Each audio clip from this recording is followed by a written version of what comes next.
What if I were to suggest that you play a key role in the awakening world? And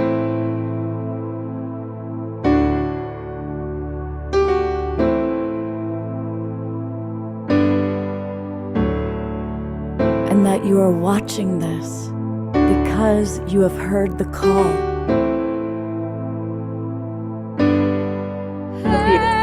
Talk later. We can start right now by opening our hearts and minds.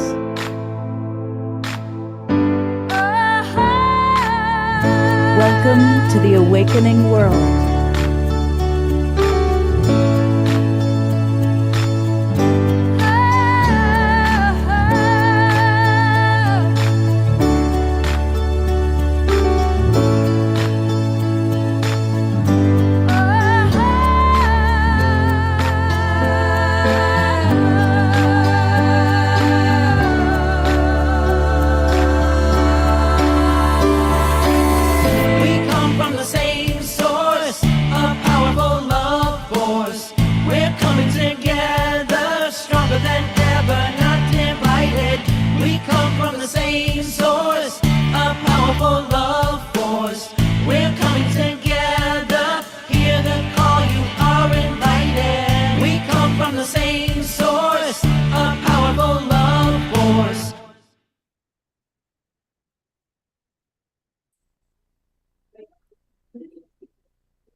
Good evening, everybody, and greetings from Las Vegas. And you come to Las Vegas and you meet beautiful, wonderful people, right?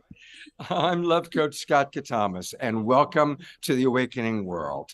And we're live at the Luxor Hotel, where the Stairway to the Stars conference is happening, with amazing speakers who've gathered from all over the world, sharing their wisdom about what's happening with disclosure, the galactic family, how to contact and connect all the different parts of our interdimensional self. And you're going to meet this amazing woman and several other leading speakers tonight. But we always want to start with great music. And of course, we are blessed, holding down the fort in Colorado, to have our beloved Omoshar with us. Hello, Omoshar. Namaste, and I'm so kind of envious of not being there with you, but we're there with you now. So let's start off as we mean to continue, and welcome everybody. Welcome Facebook, welcome YouTube, and all of our broadcast partners. What an honor it is that you carry us, and here we go. Let's do it.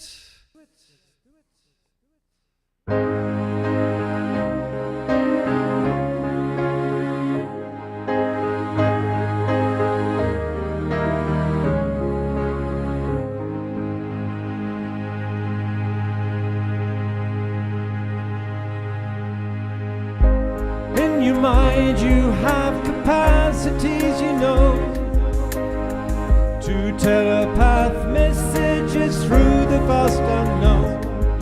Please close your eyes and concentrate with every thought you think upon the recitation we're about to sing.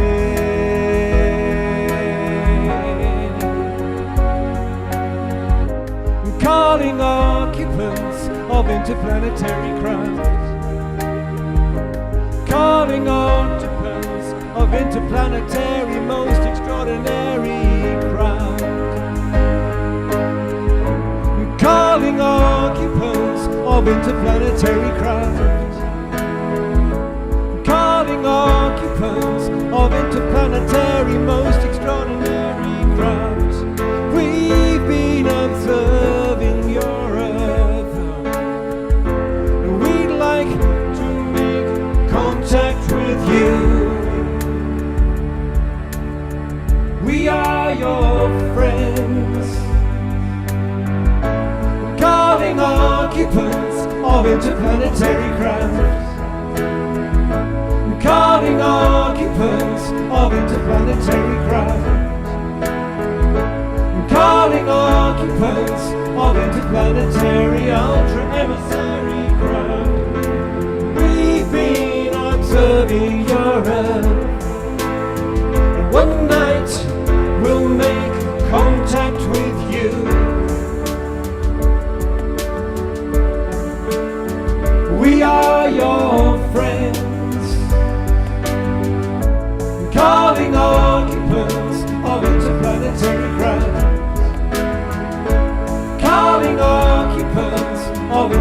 interplanetary, quite extraordinary craft. And please come in peace, we beseech you. Our Earth may never survive. Please, interstellar policeman, oh, won't you give us a sign that we've reached you? Oh, with your mind you have ability to fall and transmit thought energy far beyond the norm. You close your eyes, you concentrate, together that's the way to send the message we declare world contact play.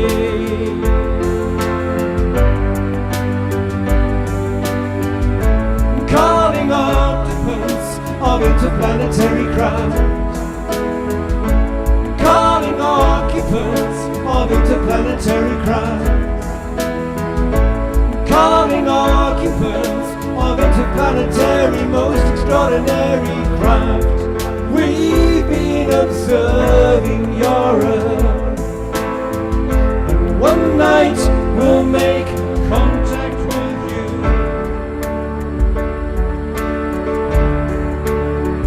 We are your friends.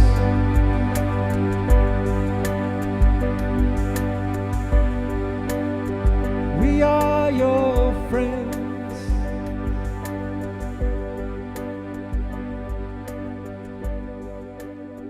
We are your friends.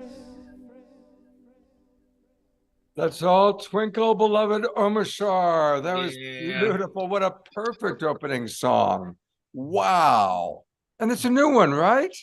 What do you mean it's a new one? That's the Carpenters. It's the I didn't recognize it. It was originally written by a band called Klaatu, Klaatu, and it was made super popular just around Roswell, and all that kind of stuff was coming out. And this was saying, we are watching you, we are in contact with you, please come. And this is how you do it. It was amazingly conscious languaging from the 1970s. Wow. Well, I thought you just made it right now for tonight's show. Well, I did spend about 5 hours learning it today because it's really complex. However, there it is. Perfect start. Yay. Thank you so much, Omashar. And hey, everybody, we're going to have at least 2, maybe 3 more Omashar songs tonight, peppered through all the amazing interviews that we get to be meeting with people spontaneously joining us. So thank you so much, Brother Omashar, and we will be back with you very, very soon. Namaste. Well, we're going to have a lot of wonderful people, including the Twin Ray, possibly Daryl Anka, who you know is the channel for Bashar, and several others. But I am really excited with this woman that I just met today. She's one of the most popular people here, and this is Sarah. Her full name is Sarah Breskman Cosma, and she is the holistic hypnotist. So now what does that mean, being the holistic hypnotist? Well, essentially what my day job is I regress people and I take them to the very deepest level of trance. And then I go through either like a past life or lives. But the main goal of the session is to actually access their higher consciousness. And in that way, I can find out anything about a person. So they can find things out like what their true purpose is in this lifetime, who they really are.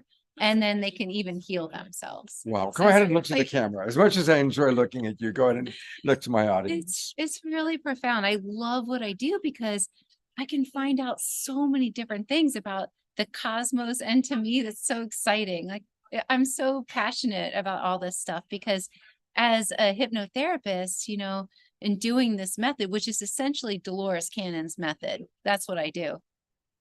I really feel like I know so much about the world and I'm so much less stressed out. I don't have the same type of fears and things that I used to have. It's really transformed my life just because I understand these concepts and the higher consciousness that comes through my clients when they're deep under hypnosis.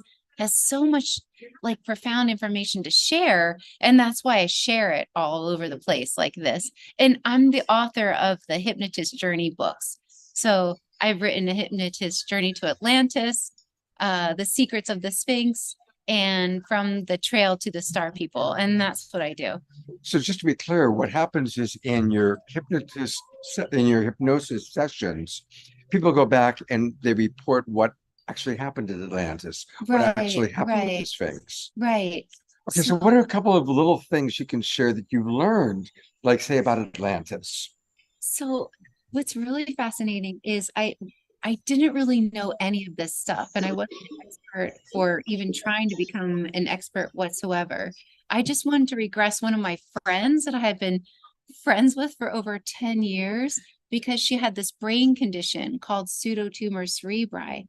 And basically what was happening is there was so much spinal fluid flooding her brain, and there was a huge risk of a stroke. She was losing vision out of one eye, and she was working really closely with a team of specialists at the University of Miami who told her there's no cure for this. And she was only 32 and had little young children. So she wanted to try this method, Dolores Cannon's method, because she really had nowhere else to go. But I knew she didn't believe in any of this stuff because we had been friends for 10 years. And so when I asked her if she wanted to do something like this, she only wanted to do it because she thought there was a potential she could heal herself. So in our first session together, I regressed her, and she all of a sudden went back to this ancient civilization in her memory of this beautiful society in the South Pacific. And she could just recount like this society in so many details. I mean, she could even smell the flowers and see the birds and hear what they sounded like. And it was a matriarchal society. We came to understand that this society was called Aman to her people, or Lemuria, as other people call it, or Mu. But neither one of us knew anything about this society. And she recounted that it was a matriarchal society. And the reason was so interesting, that women were the natural leaders because they passed through their subconscious knowledge down to their daughters about this different plants and the different properties the plants had. They also had really interesting ways that they used crystals in order to contact their ancestors. Wow. And also for immunity, they used a sacred symbol. So like the flower of life pattern actually was a symbol that they would use, and they would meditate on it. This is what they would do in ancient Lemuria, meditate on it. And actually these sacred symbols are like coded keys that we can look at, and it's almost like a key that goes into a lock and it downloads transmission. So anyway, as I was going through this past life with my friend, who I knew didn't even know any of this stuff, or she didn't even really believe in past lives, she started recounting that there were these visitors that were showing up that were humans, that were people, but they traveled in these like travel spheres, and they wanted something from her society. And when they couldn't get it, they took her as a prisoner, and then they put these like atomic like devices in rifts under the ocean and created these massive tidal waves that she watched destroyed the whole civilization. So the two different waves came and they built up, and they kind of like sunk the entire continent of this place that we came to understand was Lemuria. And they took her as a prisoner to this really advanced society, and she remembered spending about 60 years in this place that we came to understand was Atlantis. And they were using things like stem cell research. They had really interesting technology that was so foreign to the both of us because none of us knew anything about Atlantis at the time. And after I went through that past life with her, I then asked to speak with her higher consciousness. And so I asked her higher consciousness, why did you show her this lifetime? You know, why did you show my friend this lifetime? Could have shown her many different lifetimes. And they said that the two of us had decided before coming into this life that we would uncover together and share this information, that the world had been waiting for thousands and thousands of years because the evolution, this is what they were saying. And neither one of us knew what they were talking about. said that the evolution of the consciousness was hitting the point where it was safe to share this stuff now, and that the two of us had decided that we would come into this life, uncover this, and share it with the world because the world had been waiting for it. So then I asked the higher consciousness, what is the very root cause of her brain condition? And they said it was just the catalyst to get her to come see me. Wow. So then I said, okay, well, she did come see me. Can you release it now? And my friend felt it start draining. So it starts draining behind her left eye. And I woke her up from her session and she's like, oh my God, I feel better. Like, you should have seen her face. She was ecstatic. So she decided on her own, she wasn't going to take her medication, see what happened. But she was working really closely with her team of specialists. So she goes back to her team of specialists and she was completely healed. Wow. And so the two of us decided, okay, well, something's really important that we're supposed to uncover because, we didn't know this information. So like, I'm new to this stuff. Okay. So I regress here and I tell the higher consciousness, take us back to the beginning of the story that we want us to share with the world. What has everyone been waiting for thousands and thousands of years for? And so all of a sudden, I'm taking her back in her memory, just letting the higher consciousness take her back. I thought that they were going to take her to her memories in Lemuria, and we would start from the beginning of that lifetime and uncover it. And that was the beginning of the story. That's what I thought. But no, they decided to take her to a lifetime when she was an extraterrestrial coming to the Earth planet for the first time. They said that's the beginning of the story. So then I worked with her and we uncovered from the beginning, like where she came from. And she originated from this place in like the Pleiadian star system. They were running out of resources. And it was so fascinating because what they used to do and the different practices where she came from were so interesting. And they needed to come see the planet Earth for, multiple reasons. But one of them was that Earth was filled with this resource. So what they used to do in her home planet, whatever you want to call it, realm or whatever, they would create like this vortex using crystals. And it was so interesting because every person that lived there had to go into this vortex at least once because it would shock you into enlightenment. And it was only then that you knew that you were everyone that you saw. So they needed to do this. It was like an initiation passage. And what happened was, because I took her through the process, I really wanted to know what they did. So I had her remember and go step by step through the process. When you go into this realm that they would create with these specific crystals and also using their mind to create this realm, the first thing they would see is that everything kind of worked in like a figure 8 pattern. So they would see that what happens is time kind of folds up on itself. So it's like a figure 8 pattern. There's no end and no beginning.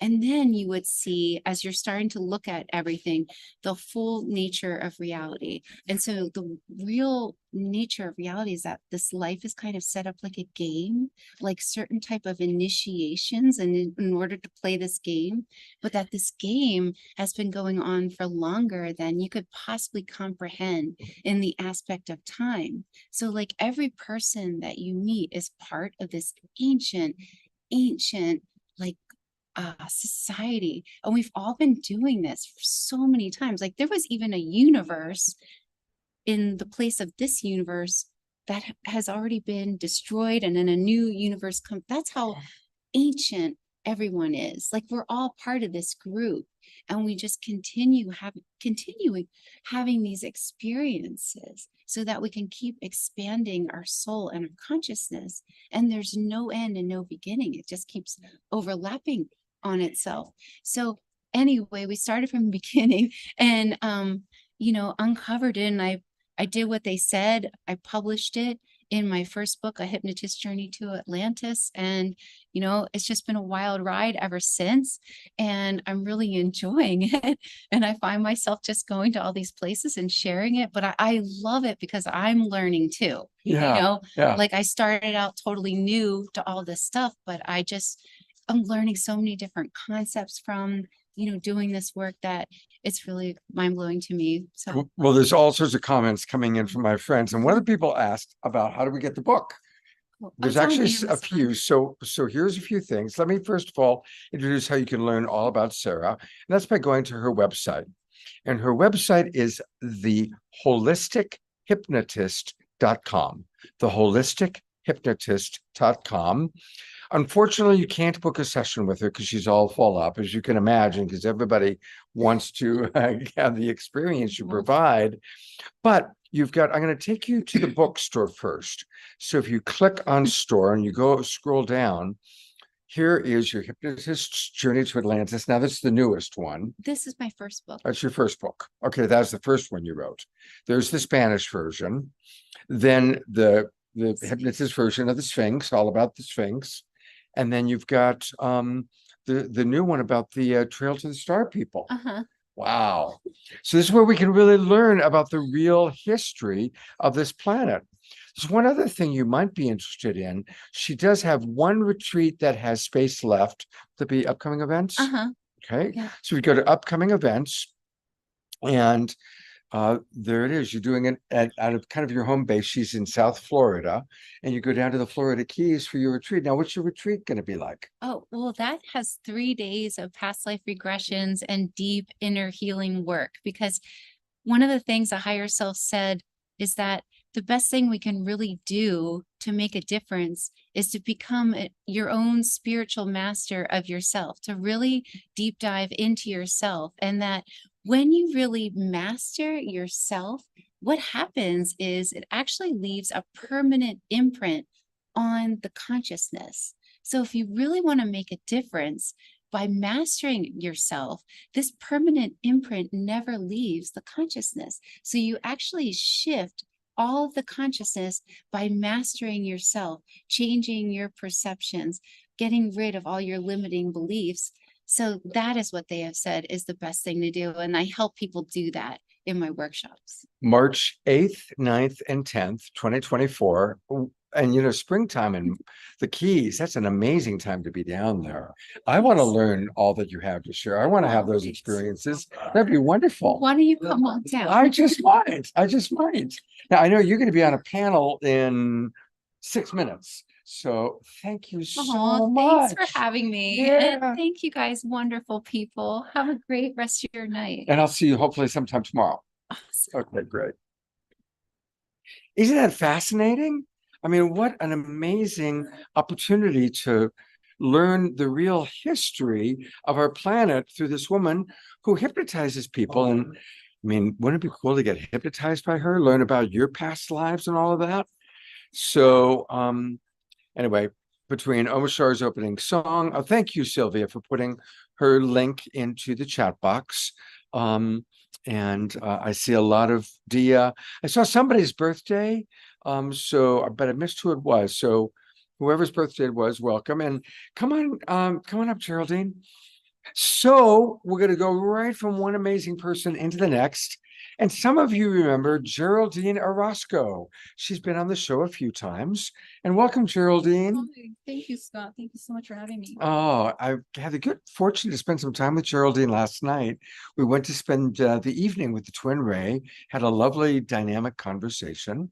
But for our audience that doesn't remember you, tell us a little bit about kind of who you are and what you provide. Yeah, so my name is Geraldine Orozco. I'm an epigenetic psychotherapist. And my primary area of work is studying holographic DNA and the structures of the morphogenetic field and how they relate to our ascension and the purpose of our soul through that evolution. That's one of my primary areas. So I'm a clinical hypnotherapist as well, and I hold space for people, helping unblock energetic fields, and I train meditation and really proactive energy work. Beautiful. So, yeah. And what's it like for you being here at the lecture? What has stood out for you from the conference so far? Yeah, beautiful. I mean, the panels, for me, what's so exciting is the amount of people that are here and the willingness of people to really come into this healing and openness. And just, I love how people are turning towards themselves to do this work, you know, and then they're looking for the information. So that's amazing. And It's my favorite part. you got a chance to spend some time with the Twin Ray, and a lot of our people watching are part of the Twin Ray community. What was your thoughts and your experience being with them last night? Yes, it was wonderful to meet them, wonderful beings, and it's a pleasure. Yes. Now, when you're doing your work with people, and I was really intrigued when you describing it to us last night. Tell my audience a little bit, and you can look at the audience, even though I enjoy looking at you. Tell them a little bit more about your work and how it's helping people to understand the ways that they can connect to their interdimensional, multidimensional self. Well, I think the number one message here is essentially to understand that we're multidimensional. And what does that mean? Understanding that rather than connecting with mechanical structures and practices, you understand that you're organic. And that means that you're interacting with a morphogenetic field of information. Your entire existence came into manifestation for a very specific purpose at this time. And so the key is to understand yourself, to learn yourself deeply, deeply, so that you can understand how to break those cyclical patterns, those ancestral patterns that you are cycling through in your DNA, your genetic, your ancestral history, both terrestrially and also interdimensionally. So if you can begin to become aware of that, deprogram those belief systems and begin to come in and building your morphogenetic field and the awareness of how to navigate the non-physical realm. This is something that has been studied for, centuries. All the ancient cultures talked about practicing being conscious at the time of death, so that when you die, when you're leaving the body, that you understand what you're choosing. And understanding that free will is really something that is only available to you when you know that you have free will. So that requires a level of deprogramming of separation that is really deep, in order to begin to integrate those fractals of yourself, traumas, and then in that time of death, the parts of you interdimensionally. So interdimensional contact is important because it's part of that refinement of your soul, essentially. Do you find that when people are connecting to their multidimensional self, that the information they get is actually the higher self letting us know what we most need to know to understand this life, or is it just random?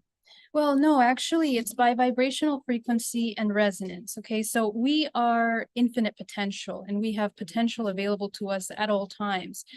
Depending on our frequency, we can tune in to these potentialities, which become available to you depending on the work that you're doing and the work that you're not doing. So really, you really are a creator in a sense, but the way that you're creating is it's multidimensional and simultaneous. Even in healings like hypnotherapies and sessions like this, the information that you're accessing in those moments are very specific to what you need at this moment. Not only yourself, but the role that you play in the collective, okay? And so essentially the entire human race is evolving, and we are moving through vibrational frequencies collectively that are opening information more. That's why they say the veil is thinning. So as this veil thins, we are accessing more information. Some people feel overwhelmed right now because of this information, but it's really important to train yourself, alchemy, to be able to come into as much of a neutral state as possible and let go of any fears, any kind of, separation mentality, so that we can reunify with these parts of us that we become aware of in this process. Do you find that it's happening just with a very small fraction of people, or do you think that it's happening more than we realize? Oh, every single human is shifting frequencies collectively. We are going through, evolution is just the nature of this existence, really. So, and people receive information in different ways. Some people receive it in dreams. Some people receive it in their everyday experiences. Their level of consciousness will help them understand and translate those experiences. But the ability to question and ask the questions is opening up for us. The way that technology is advancing incredibly as well. it's remember that, technology is mimicking nature. Right. So nature is as we come into more union with nature, we become aware of this organism like in a more holistic way. That's kind of Well, I want to say that's to me very inspiring. The idea that actually everybody is waking up, because it's easy for us in the kind of new age, new thought world to feel like, okay, well, we're hip to all this stuff, but what about the people that are killing each other? But it's beautiful and inspiring that actually everybody in their own unique way is raising their consciousness. Well, the thing is that we are temporarily experiencing duality, right? So we need to remember that. And there are certain laws to this universe that we're kind of abiding by, okay? And so to experience this duality is part of maintaining some kind of harmonic balance in the collective. So there's always going to be some kind of contrast. And without that contrast, we really cannot create that transduction process of alchemy within ourselves and within this world outside of us. Every hateful thing, wars that we see external are exactly the wars and the internal separation we have within us. So, we need to integrate that war internally in order to be able to see that change externally. And eventually, there will always be contrast in some way, but the octave of that contrast is shifting as we move in this evolutionary cycle. Wow. I'm seeing some comments coming in from our audience. Mark Danisovsky writes, Geraldine's seminar in June was phenomenal. Deeper than anything I've ever experienced, with epigenetic studies and practical implementation of solutions. So that's pretty cool. Adora, welcome. Happy birthday, Adora. And Reverend Jeffrey reminding us that Levolution is all about, and he's got the NDE video that he's putting up there. And George, remembering your show with Krista Maria that you did the last time you were on our show. And while we're talking about that, I'm seeing more and more comments coming in. Reverend Jeffrey asking about the science of the morphogenetic field. So tell us a little bit about that. Well, to simplify things, the morphogenetic field is, if you could say, the instruction manual from which form comes into manifestation, okay?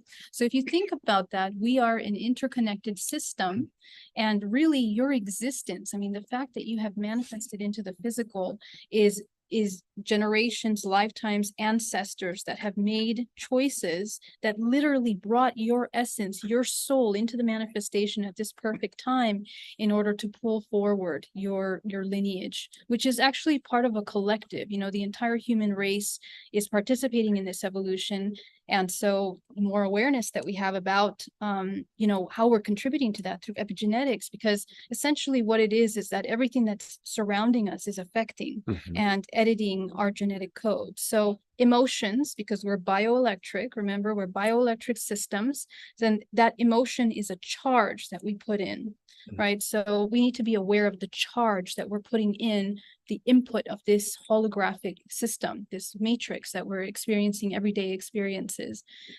Those are the ones that are molding, shifting, and changing future generations to come. That's really the most important thing to remember, the level of interconnectedness that we are.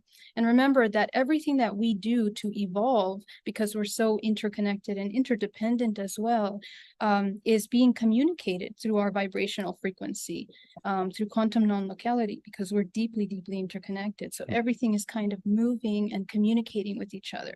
So the morphogenetic field, essentially, the reason why it's important to know that is to understand that, and in the science and breaking down, we don't have time to discuss all of that in depth now, but essentially we have within that the key that we are more multidimensional than we are physical. That's the most important. Only 2% of your DNA is riding this physical body. The rest is interacting with the entire fields in many dimensions, which we're pulling information from. So what you're doing in dream time and the awareness of your activity in dream time is essential to ascension. So becoming lucid, waking state, and dream state. Wow. I know, right? She rocks. Laura Eisenhower is going to be with us in a moment. Tell us, what's the best way for people to reach you? Please reach me at Geraldine Orozco in my YouTube channel. And such an honor to be here. Thank you everyone for showing up. And thank you, Scott. And again, it's Geraldine Orozco, Orozco, and find you on YouTube. Yes, YouTube. Geraldine, thank you so much. so much. All Bye, right. everyone. Hey. Well, we're going to go from one amazing person to the next amazing person. It's Laura Eisenhower. Good to see you. Hey. And Laura's been on our show going all the way back to the Saturday Night Alive for the Global Peace Drive days. That's right. Yeah, That's yeah. right. She is, for those of you who don't know, she's a medical intuitive and an astrologer. Yeah. That's right. And what's most alive for you at this time, Laura? You've been in the field for a long time. I can remember going to see you at different expos a long time ago. Mhm. We've been around. Right. What's most alive for you right now? Oh gosh. Well, I just got back from Istanbul, Turkey before coming here. And I feel there's a surge of people just taking charge, not waiting for government disclosure and understanding that that's not where we're going to get it from. It's up to us to make our voices known in these critical times where we're seeing all that's taking place on the Gaza Strip and what's been happening with Russia and Ukraine, that the delegates from these particular countries come together and say, actually, the people want peace. We have no issues with each other. It's you guys that are pitting us against each Right, other that's right. and generating these wars. So being a part of that was really huge, and just embracing everybody's mission and purpose and just feeling this camaraderie and unity is always like amazing. But it's moving to the next level. Mhm. As we upgrade as a humanity and within ourselves, the assaults and the psyops and the different tactics to take us down into digression begins to amp up. But seeing that the power of spirit is the override frequency that is like so much more powerful than that is literally crushing it, through the connections with our hearts and just our intent. Is de-weaponizing the weapons, because we are the more advanced technology over all of it. And the more accountable we can hold ourselves to the moments that we begin to drop in those lower vibrations with humility and mutual love and respect and support and forgiveness and compassion, to just kind of like self-correct instead of like feed into that and like let it like intrude and infiltrate, I think is what we're learning to master, that we've been needing to just pay more attention to for quite some time. And I just see a lot of people stepping up in a beautiful way. Okay, so for those who are watching, who are feeling outraged, what's coming, the images we're getting from Gaza, the images we were getting before that from Russia and Ukraine. How do you transmute what you're seeing and anger, rage into compassion? How do you do that? Well, we're elemental beings. And so we're going to experience a lot of different levels of our elemental energies, the water energy of like emotion, the fire energy of rage and anger. But the flip side of it is like, that water, that element, holds your connection to your psychic awareness, your intuition. What is your soul calling you to do? Like what is your part to play in these times? That fire energy is your passion and inspiration. If you're angry at something, you're passionate about something. So are you going to like take action? What are you going to do? Lead by example, or do something to shift your own, reality to like rise above, because you're winning the war on consciousness within yourself based on what you are reacting to. Hang on, I just want to, I love what you just said. Living the war of consciousness. Winning the war. Within yourself. Yeah. So those words really just struck me like a lightning bolt. Winning the war of consciousness within yourself. Right. And raising the vibration of like when we drop into those lower emotions, like to give it unconditional love, to not negate it and say, oh, you can't drop into that zone. Like when you go into that zone, give it unconditional love, give it healing, give it support, give it recognition. Don't turn a blind eye, but don't also get lost in the toxicity of it when you don't see the direction that it's like willing to take you, which is where your divine purpose resides. And that's when we begin to pull our resources together, build healing centers, advocate, have a voice for, the people that are not able to, speak up, to like just begin to move this in a different direction, and trust that their soul agreed to this on some level. Doesn't make it okay on any level, but you know, we've gone through so many catastrophes and traumatic things throughout our many lifetimes. And you know, sometimes when we experience that, it's to show the rest of the world, you know, something that we all have to you know, look at and remember. And we need to honor those souls and those lives by doing all that we can to support them being freed from this, but at the same time, you know, not losing ourselves too much to the grief, but processing through the grief in the most real way, so that we can begin to find the solution and resolution, so that we're not in hopelessness, that we understand that we each are called to bring something to the table to make this world a better place. But And you I know, like how you really, we don't deny the grief, but we process it, we alchemize it, and hopefully use that then as fuel for passion to go even deeper into our heart's desire. yes, like what do we feel called to do? If we notice something outside of us isn't doing it, maybe that is what we're being called to do. And if we're being, you know, called to just process and pray and just like move through it, and you know, I mean, everybody's got their own unique calling, and the most important thing is that we listen to that, and that in that process of working through those emotions, that we begin to hear, you know, what the intuition and guidance is bringing us like to in ourselves. And when we connect those dots with each other, we begin to rise above, you know, this duality, and we see like miracles begin to transpire. We have more choice than we realize, you know, but we need to not fall into the psyops and the false flags in the way that the media is presenting it, because there are falsities and distortions there. I mean, sometimes when you go into these areas, you know, people are like, don't go there, don't go to Turkey, you know, this is happening, that's, but you know, it's like, you got to like walk through that fire. You got to, you know, just realize that you're going to transmute it by holding that victory within yourself, because you're not in the duality, you're not picking sides, you're in your divine innocence. You see the innocence and the longing within each soul, no matter how much they're being pit against each other, to see beyond that, so that we're not like falling for what they're hoping is that will enable the very thing that they're putting into, you know, the program. So if we win the war within ourselves, and we hold space for the integration of polarity and overcome the divide and conquer within ourselves, we will help the external war begin to dismantle, because we de-weaponize the weapons when we see the weapons as a tool for growth and upgrading, instead of further being assimilated into the AI or into the psyops to continue to be a host for parasitic and inverted forces, which is the matrix. Laura, how do people get more of you? What are you promoting right now? Is there online course, book, workshop? What can people get from Laura Eisenhower? Well, my website's cosmicgaia.org. My book, Awakening the Truth Frequencies, coming out in March.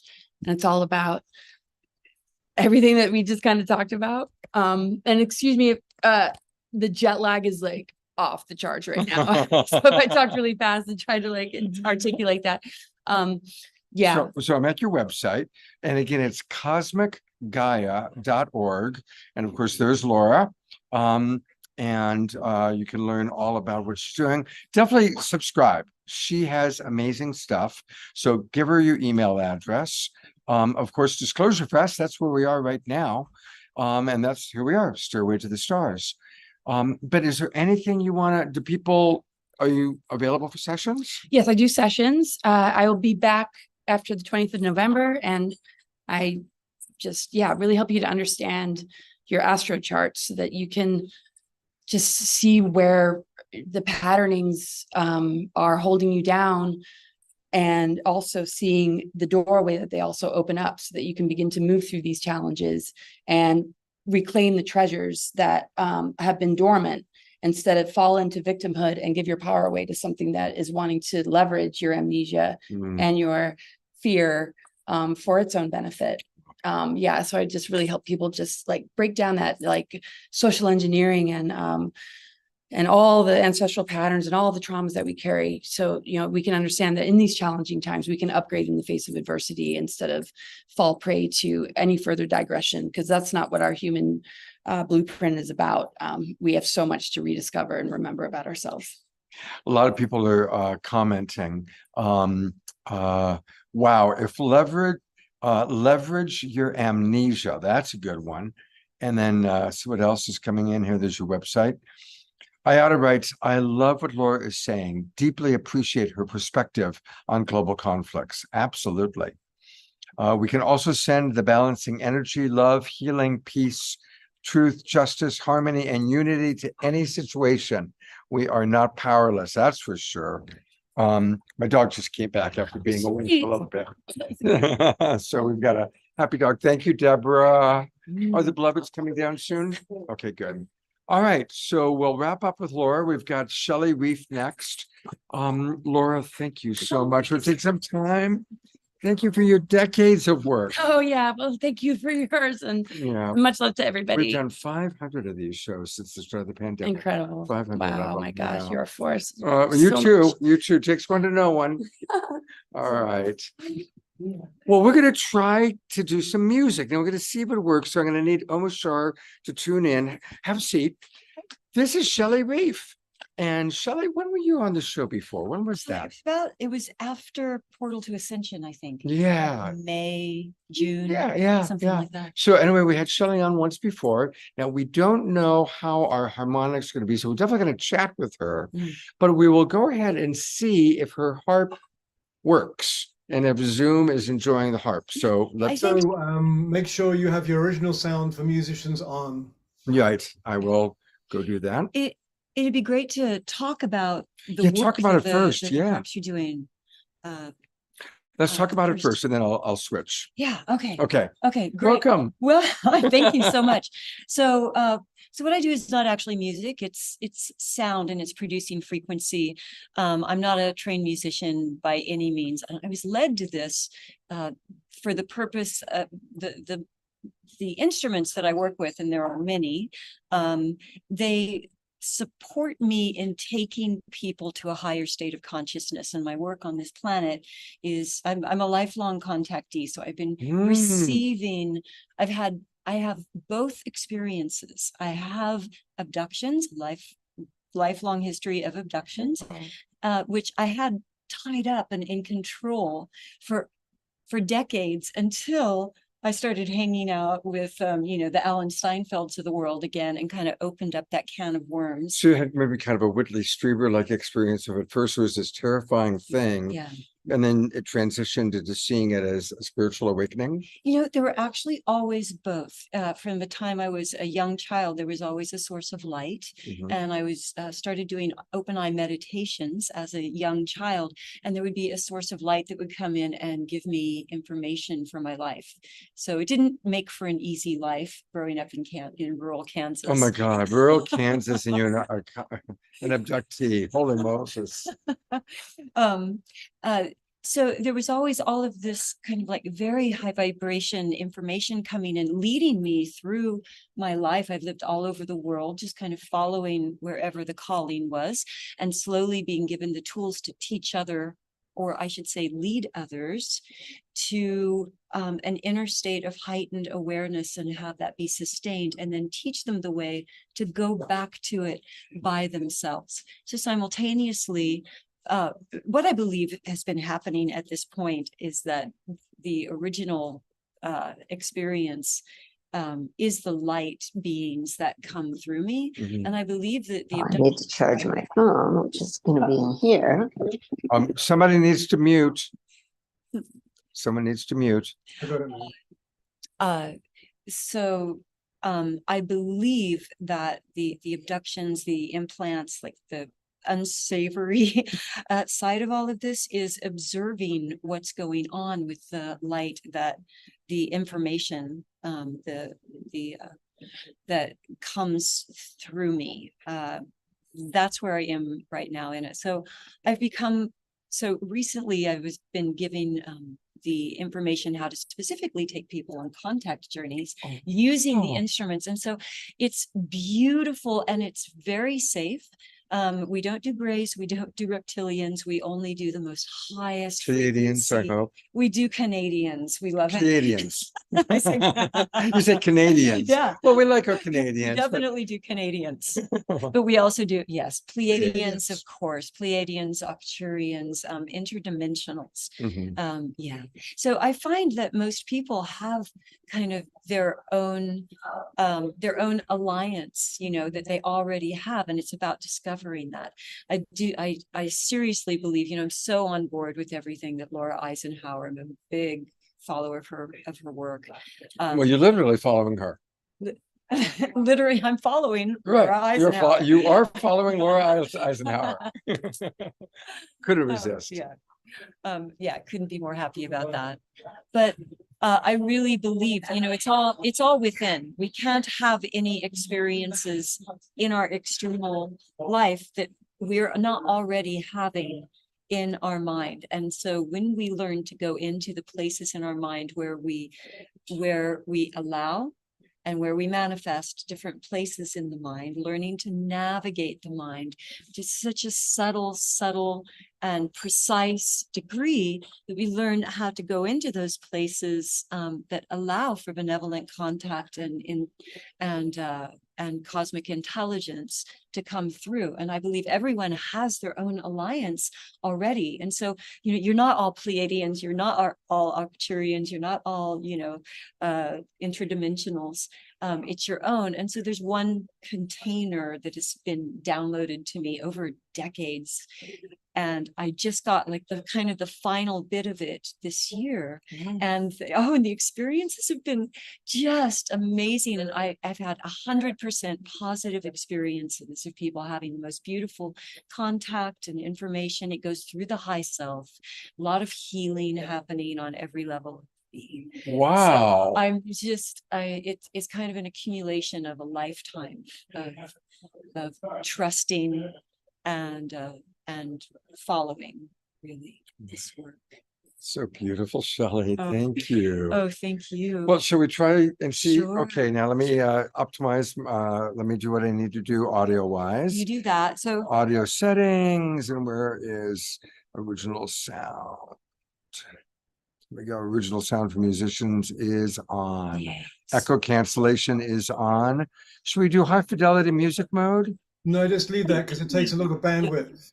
What's that? Monsieur? It takes a lot of bandwidth if you use that. Okay. Just So leave it regular. they- When you go back to the original screen, make sure on the top left-hand side it actually says on. Yeah, we got it. We got original sound clicked. I should have brought my little microphone. You'll have to let me know.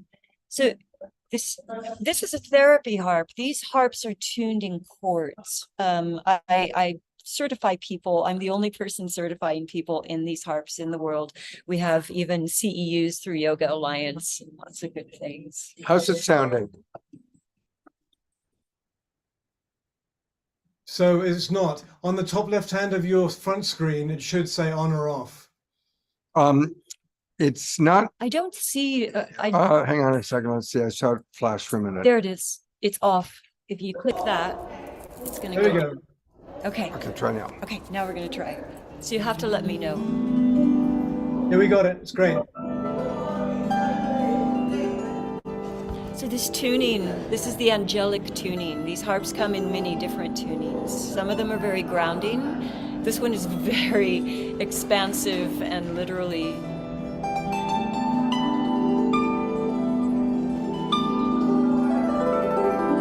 angelic. And doggies love it too. Don't you?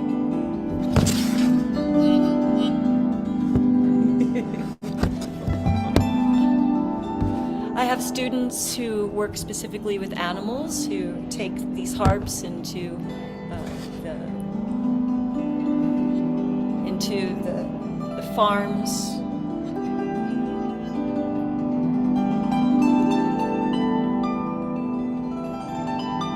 We do a lot of hospital work with these harps.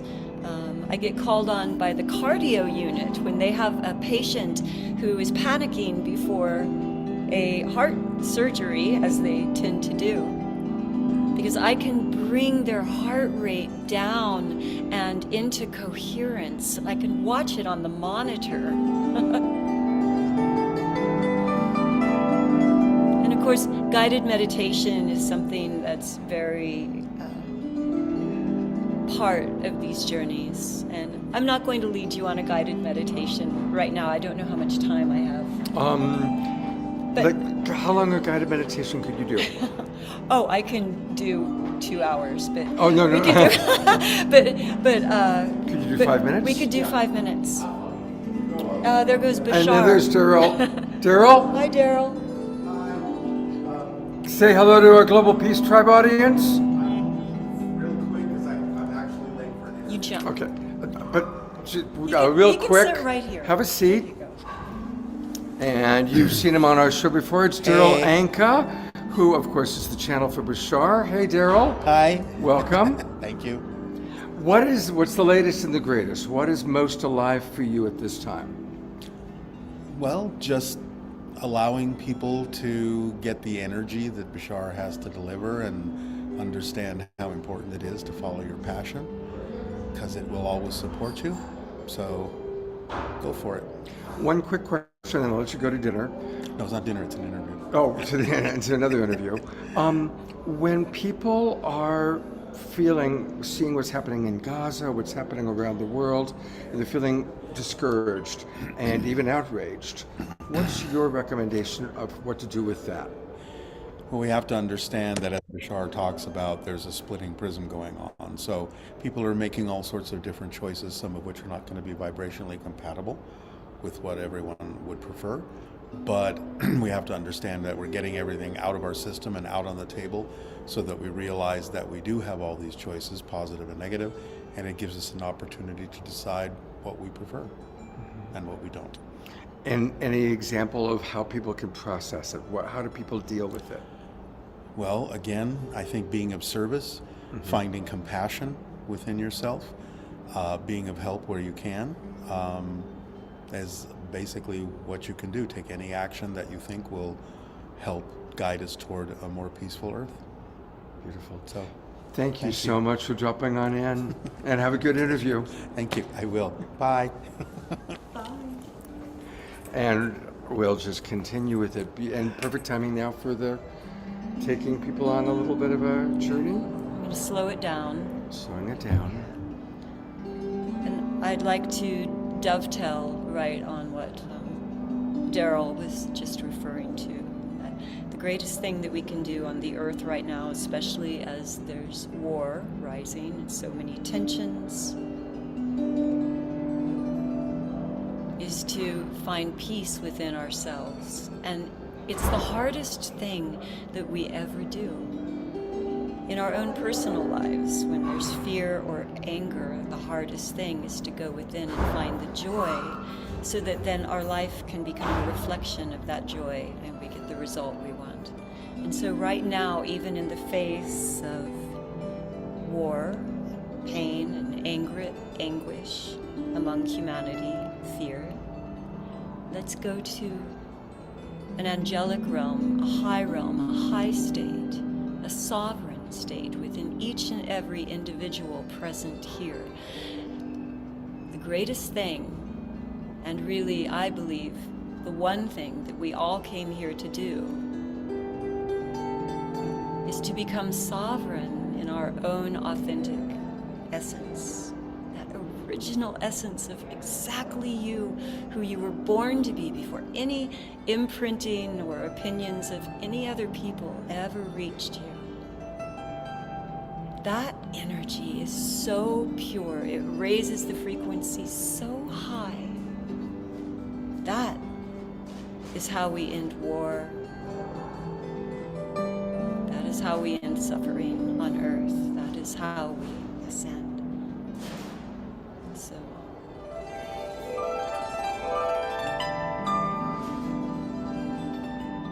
it's calling on each one of you right now to take a little journey inward to the center of your mind, to a sanctuary that exists there, the most beautiful place on earth or beyond.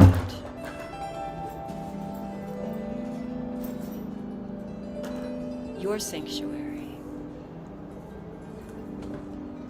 And in this sanctuary exists your high self, that part of you that is the big I, the big you, that may occupy the smallest part of your being.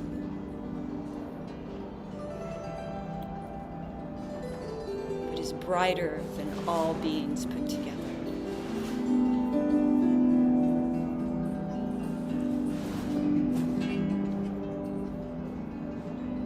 And just take a moment to rest here, relax, in the realm of your own high self, your own sanctuary, the most beautiful place on earth or beyond. I'm inviting each and every one of your individual angels, your way showers, your guides, to come forth now and facilitate this work. I'm going to ask that any and all work in the name of time that is needing to be done, wanting to be done, happens in its own time, but it begins now and it continues until it comes to completion, even beyond this little mini session right now. Guided and protected by your angels, your guides.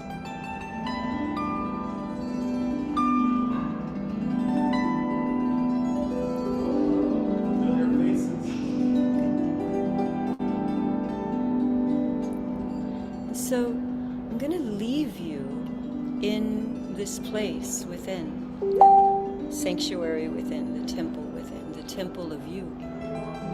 The more that you feed yourself the food that honors the temple, drink the water, take in the sun, the light, use the words, the language, entertain the thoughts that honor the temple within, become that. This is how we end suffering on earth, because you are the only one, the one. Thank you. Thank you so much. Oh my gosh, so beautiful. I'm going to turn off this so we don't hear the other Thank you. thing. Shelley, that is so beautiful. Thank you. Thank you. It's just a little taste. How do people get a bigger taste of you? Oh, thank you for asking. March of 2024, March 20 to 2024, in the most beautiful retreat center. It's called Royal Way. It's Lucerne Valley, which is kind of at the base of Big Bear. 30 acres of designated spiritual retreat center. It's been there for 30 years. The frequency is so high and beautiful. It's where Michael Beckwith takes his big groups. Oh, wow. Okay. They have a max capacity of 120. We're expecting around 30. So there'll be lots of room for everyone. Anyway, 5 days of learning to navigate the inner mind, and taking everyone to really create you as the receiver of this high intelligence information, and to take you into off-planet, benevolent, loving off-planet contact, and to connect you with angels and guides and spirits, and to maintain this heightened state of presence for these 5 days. Wow. And what are the 5 days? Really ingrain it. March 20 to 24, March 20 to 24 of 2024. It's very easy to remember. That's easy to remember. March 20 to 24 of March 2024. Yes, exactly. That is easy to remember. Exactly. I like that. And do you have a website?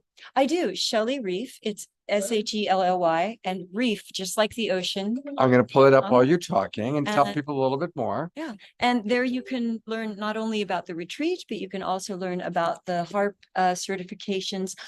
In January, I'm leading a training through the Soul of Yoga Sound Institute on facilitating guided meditations and This is for sound healers. You can play any instrument whatsoever. It's on leading 1 hour guided meditation, and it comes with several of my scripts. So you get those 45-minute to 1 hour meditations. So here you can see the retreat. Oh, early bird is on right now, and there's all about the harps. Yeah. So here you can see this is a body that I think with these harps are actually played on the bodies of people. Oh, wow. Yeah. Yeah. So I could set it here right now, right up against your heart. If you lean it up Let me against your turn this off. See. Oh, my. Ah.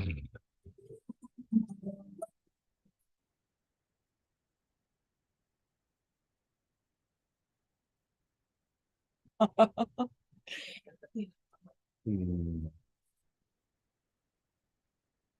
Little Jasmine Berry's enjoying it too. She's right here in my lap this whole time, and she's just kind of gone into the relaxed zone while we're Little listening to this beautiful bear. harp music. Little bear. Wow.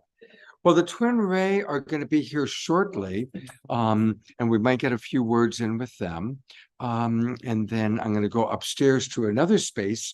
We're going to interview a few more of our people. Anything else you'd like to share with our audience? Please honor yourself, your high self. As I said before, you are the only one. There's no greater healer of you than you. And I truly believe the most important thing that we do in this work is in this world, in this lifetime, is become sovereign, become independent of all other influences so that we know who we are. And then we become one with all other influences. And that's when we raise their frequency just by raising our own. Global entrainment is what we're going for here. Beautiful. Thank you. Thank you. Yeah.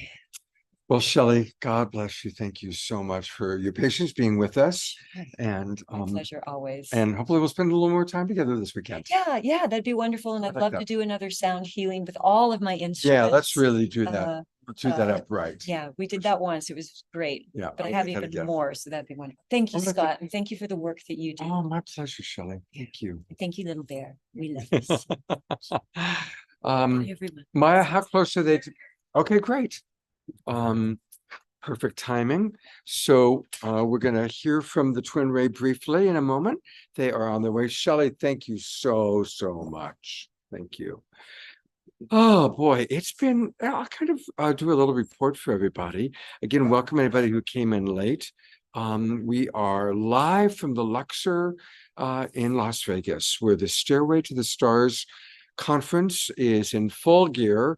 It started, people started arriving on Thursday, and by yesterday it was full blast. So today's kind of the middle day. We're gonna still hear from a few more of the amazing presenters. We're also going to go to an Omashar song shortly, but we're hoping to grab the Twin Ray briefly. And thank you, Grace Denise. And it's Ayada's birthday. Where is Ayada? Let me find her. It's actually her mum's birthday. I'm sorry, whose birthday is it? It's her mother's birthday, and she's celebrating with her. Here come the Twin Ray. We're going to turn the space over to them, but hopefully they'll share a few words with us before we do so. So I will turn the couch over to you, and here they are. Blessings. And you've got a lot of your beloveds are watching, eager to hear all about your adventures and whatever you can share.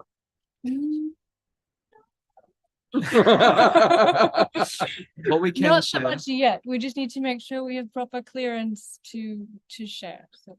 But what we can share is how much we love you all, and it was just a beautiful moment that we had giving a talk at Stairway to the Stars. We just outlines the 5 different evolutions of our species as we evolve collectively, as we evolve in harmony, as we evolve in unity and love. And so that was really well received. This is new for us to be here at the Luxor and at Stairway to the Stars, first time. What's it like to be, could we say where you came in from? Yeah. So we literally were in Israel. We actually flew in from Israel to be here, and we were there really on a mission, peace mission, and meeting with really people that are here to receive the message of peace and can do something about it. They've been doing this global peace, traveling to different countries, doing extraordinary peace work. And how interesting to be coming from The Holy the Land, Holy Land into Las Vegas. Jerusalem. Yes. Yes. Yeah. And And what's other that like for places. you? How's that been for you? Well, obviously Israel had been quite impacted with the situation at hand. And so being there, not only was it a ghost town in certain places, but the tears, the emotion there was quite present, as you can imagine. And so helping and do all that we can to help send our prayers, send our lights, send our love to specific places. And then coming here, it's just a continuation of that. There's a continuation of sharing that love, that peace, and it's completely different. It's a complete different spectrum. So from one spectrum to the other. We can't really tell you who we met with and what was happening at this moment, but we can say that we went to hospitals and we sat with wounded soldiers who were blinded, who had shrapnel all through their bodies, who had incredible stories of faith and perseverance and love to share and tell, whereby they were great heroes, and they were with us, and we were with them. So our team was on the front line. Yeah. And that's all we can say. Yes, and coming here and just being agents of peace and sharing the message and inspiration and the hope is really the potential that we have as a collective to evolve individually and collectively. And as we do that, and as we choose to focus on that, and of course participating in this beautiful community and the World Peace Tribe, it's about becoming agents of peace, each one of us, whether it's in our individual life, in our community, or in other missions that we may be sent on. And so this is for us a mission to anchor more lights and anchor more peace. Absolutely. And so being here from the holy city to City of Sin. what they call and it's just to infuse everywhere we go. With every breath we take, we intend and emanate the infusion of love, of God, of divinity, and may it be felt, and may it plant seeds, even if it's not yet known. Yes, exactly. Mm-hmm. Exactly. Mm-hmm. So, when we always talk about love, and we always get the question, well, how do you have love when there's a war, or how do we have love when there's a famine, or how do we have love when there's extreme times? And the reason why they're happening is because there hasn't been love. So we have to be love when people have forgotten to be love, forgotten that they have the source of love inside their own hearts. And so all these wars, all that's happening in the external chaos that's been shown to the collective is a result of truly not knowing what love is. And so love must be remembered, it must be embodied, it must be shared in order to heal. These are the times. Yep. This is when the tests are the greatest. This is when the resolve is the most important. This is when the compassion has to reach out beyond bounds, beyond rationale. Yeah. It's not rational, it's love. Yeah. So we love you all, we bless you, we appreciate you, and thank you for being a part of this one family of love. Thank you for being with us, walking with us. Thank you for being a part of this incredible awakening world and this experience. Yes. We're always with you. We love you so much. We love beloved Scott so much. How he's integrated into our twin ray world. Yes. Oh, I keep getting there. So, I was trying to, there we go. so beautifully. So beautifully. And Oh, thank you. how you hold us all so much in your heart. They're They can't tell you, but I'm telling you what they are doing is amazing. I'm not allowed to go, but it's amazing what they're doing. And we are so blessed to walk with them. You know, they are walking us into the golden age, and how blessed we are, you know, at a time where there's so much going on in the mainstream media that can keep us trapped in the matrix. And they are guiding us out of the matrix and into the golden age. We're very, very blessed. Very blessed. We're going to do a little transition here. So I'm going to turn it over to beloved Omashar, who is going to bless us with his second song of the night. And we'll be transitioning, and I'll see you on the other side. Take it away, brother. Beloved Omashar, so much love to you. So much love to you, Just Masha. Every time we come Thee in, also. never get- Love you so much. I love you too. I feel you so deeply. Thank you. So much love. Thank you. Omashar. Okay. Well, here we go. Gonna go here. Gonna go down here. Go here.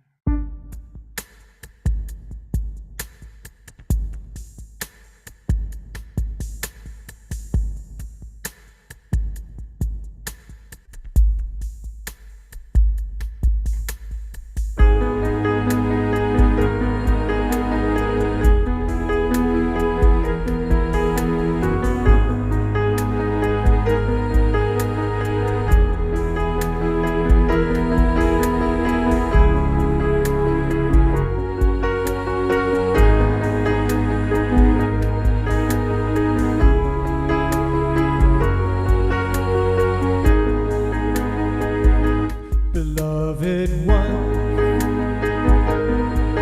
please hold me in your arms, supporting me. We have traveled so far, earth and star. We are earth and star. We are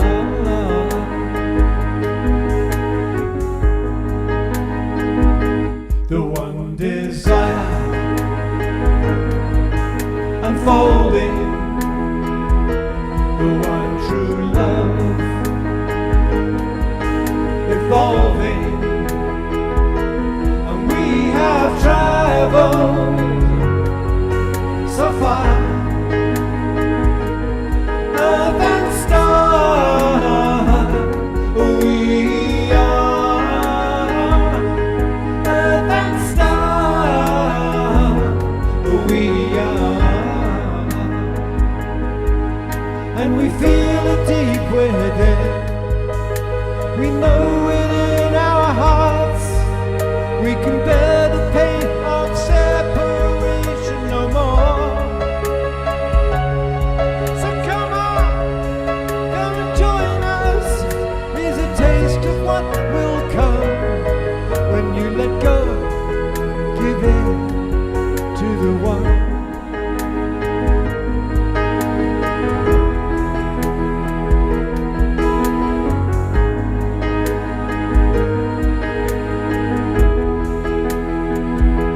The Sacred Heart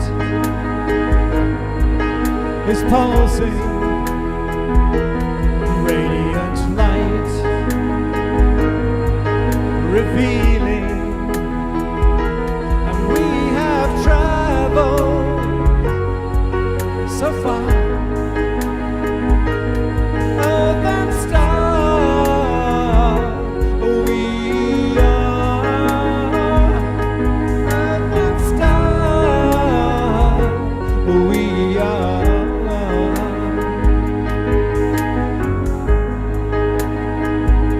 an innocent child returning, pure and clear, emerging, and we have traveled so far, earth and star.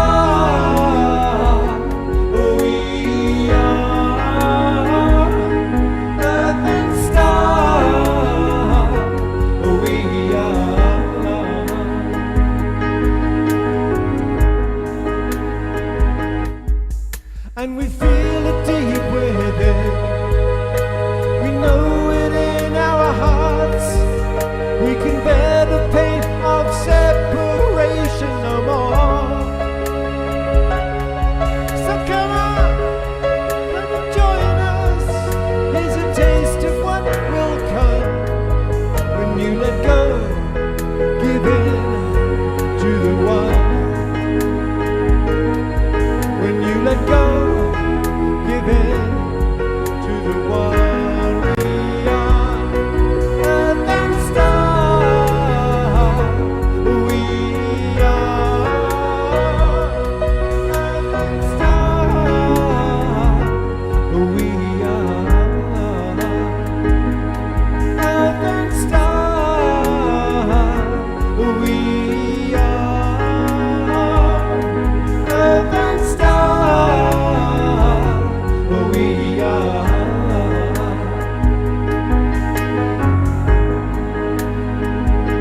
And we have traveled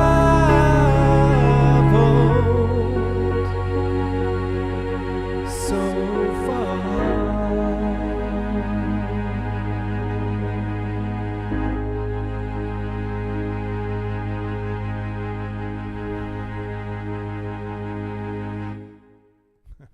Beautiful, beautiful. That's all Twinkle Omisar. I'm going to gallery view. That's all Twinkle, our beloved friend here. Thank you so much. And a reminder that we can get all things Omashar by going to his website, omashar.com. And yes, we are your beloved family. And if you scroll down, definitely go to Bandcamp, because that's the best place to buy his music. Because we definitely want to support this beautiful brother that is absolutely such an incredibly important part of the awakening world. Really, Thank you so much, Scott. And I'm still feeling Sananda G and Shakina Ma's presence. Holy smoke. And all the way through the song, they were just there beaming. So thank you. And thank you for that personal accolade. oh, absolutely. And it's true, Omashar. I mean, really, you are so important to me personally and to this show. I don't know if I would still be doing it if you hadn't shown. Dude, it means everything to me. And we're all here to support each other. And here we are in action. Beautiful. Well, JJ and Desiree Hertak are coming on down. They're going to join us next. But while I wait for them, I'll just share a little bit. It's been really something. You know, the Twin Ray can't say too much about what they've been doing, and I'll be careful not to spill beans. But I was blown away when they were sharing with me who they've been meeting with. I mean, it's at the highest level. And it's really beautiful how the doors are opening, that people as enlightened as the Twin Ray are able to be meeting with some of the most significant leaders and movers and shakers on the planet. And so it's very helpful. It's very, very helpful. Here comes Alan Steinfeld. All right. Let me move. It is exhausting running around this hotel for you, Scott. Alan, the right people. Alan has done an amazing job. He's who's been bringing in all of our different guests, like Laura Eisenhower, and he Shelley has Reed, and Shelley has been amazing. Darryl Anka, yes. Okay. And I have a couple of more amazing people. Two here. of our favorite Yes. people are here. Yes. And you know what? I will create the space. Go ahead and introduce. Oh, well, sure. I'm always tell my our job audience is a little to, bit like, about what you're up to, and then introduce. Right. Jay Well, Desiree. this is a fantastic conference, and let me show people my book in case they haven't seen it, which I'm sure they have. This is the book, you guys. If you want to know what's going on in the whole UFO, UAP thing, you get Alan's book, which is this one. And actually, our next guests have contributed to this book, Making Contact, which is a real great overview of where we've come from as far as levels of awareness and where we're going to as far as contact, what contact looks like. And a couple of people are with me right now who know exactly what that does look like. I have the honor of introducing once again today for the 10th time, JJ and Desiree Hertak. And They are really experts because JJ in his 1973 experience had a metaphysical transformation where he went to the next level of awareness. And Desiree saw the whole thing, sort of, and they committed their lives to traveling around the world, awakening people to the contact experience. So JJ, why don't you talk about that? Well, thank you very much. We're social scientists, we're futurists, we work all over the planet, trying to bring through education, music, and science, a better understanding of how we are multidimensional human beings who have a positive role to play in a world where we're beginning to understand that we're not alone in the universe. And we're excited to be here at this conference, Stairway to the Stars, because it allows us to talk not only about extraterrestrials, but about angelic levels of intelligence we call ultra-terrestrials. And also today we were part of a panel on ancient civilizations, talking about how the ancients understood this as well. And it's just coming back to us today. So we've authored many books. We've worked with many great musicians, composers, such as Stephen Halper and Alice Coltrane, great painters like Ingo Swann, great scientists like Russell Targ, people of different cultural backgrounds, but all who are interested in where we go from here as a world society, a world humanity. Well, and what we've done, as Ellen knows us so well, is to bring this out through musical experience. Well, I want to ask you, though, where are we going as the world awakens to making contact, as the government comes forward, as whistleblowers saying something's wrong inside the halls of the Pentagon? Where are we going culturally as a society? Well, I was going to say first, though, the reason, remember, we just did this lecture that you were introduced us for, and there's 3 levels why disclosure has not been happening. Yeah, let's go. And I want to go through that for a second, because the first thing is that Roswell was 75 years ago. Oh my gosh, so long ago. It's amazing. And then there were even things before that. We said Cape Girardeau, in Missouri. There was a crash and a being that came out, and they have a picture with them. And then even Aztec and Kingman, we just drove through Kingman, and Kingman was the crash that we believe actually started the Area 51, or at least was one of the major vehicles In the early 1950s. And there's a paper in the FBI files. It's called the Guy Huddle Memo 1950, which talks exactly about the Kingman crash. And the Aztec too, right? It's right there in the FBI files. So something's changing now. Something dramatic is suddenly awakening. Suddenly we're aware that there is a higher level of cosmic intelligence that violates the laws of thermodynamics, is able to come here through a higher level of energy experience. And we are being taught this new knowledge through our retired astronauts, researchers like ourselves, musicians who have felt really a higher spark of rejuvenation. So we're going into a new sociology, a new planetary science, and ultimately, I believe in my writings that we are being prepared to be cosmic citizens. Right, and it's become a community phenomenon. We're here in Las Vegas at Disclosure Fest. Next month, we're going to be in Mexico City at the World UFOlogy Congress. Then we're going to be at a TCCAG, which is another level of consciousness. In San Diego. And so this is kind of spreading bit by bit around the planet, and people are coming. There's probably a couple of thousand people here this weekend. And, So we are futurists. We believe in a positive future. We're also archaeologists, as I said before, linguists, anthropologists. We work in many disciplines of the physics of life, and have worked in think tanks, and have worked with what I will call mind over matter studies with colleagues at Stanford Research Institute. But we think we've really been quarantined on this planet for a while. We've been protected that these extraterrestrial species haven't been making themselves known until recently. And I say that until recently. It's changed now. People are waking up. And if you start to open up to that level of awareness, you're adding to the morphogenetic field, which will make a leap of vibration throughout the whole of the human species. It's called the 100th monkey effect, the 144,000, whatever you want to call it.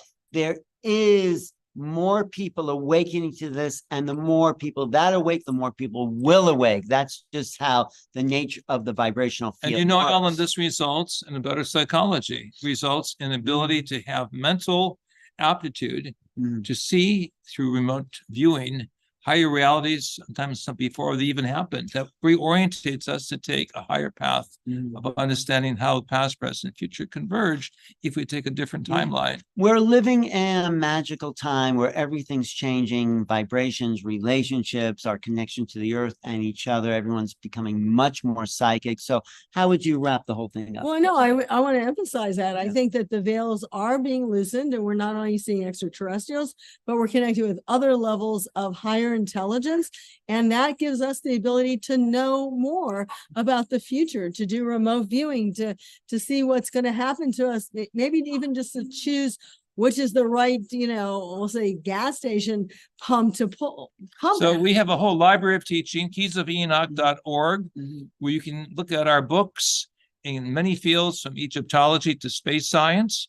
We have a plethora of music cassettes that deal with how we change the biorhythms and how we change the biosignatures of the way we think, sleep, and look into the future. And finally, books on sociology, economies, and ecologies of change, so we can prepare to network more effectively. But all this is leading us to being actually more empowered of who we really are, that we can actually, when we see a storm, and of course that happened too quickly in Acapulco recently, but if a storm's coming, we can work collectively to deviate that storm. When we see things happening, like we've always had a lot of work with prayers, whether it's in the Middle East or wherever, prayers for peace, we have to be empowered for all of that, and having our connection to higher levels of intelligence helps us to bring that power. And we are that connected to higher intelligence. I'm teaching a remote viewing course at lightnet.org. Look for the remote viewing.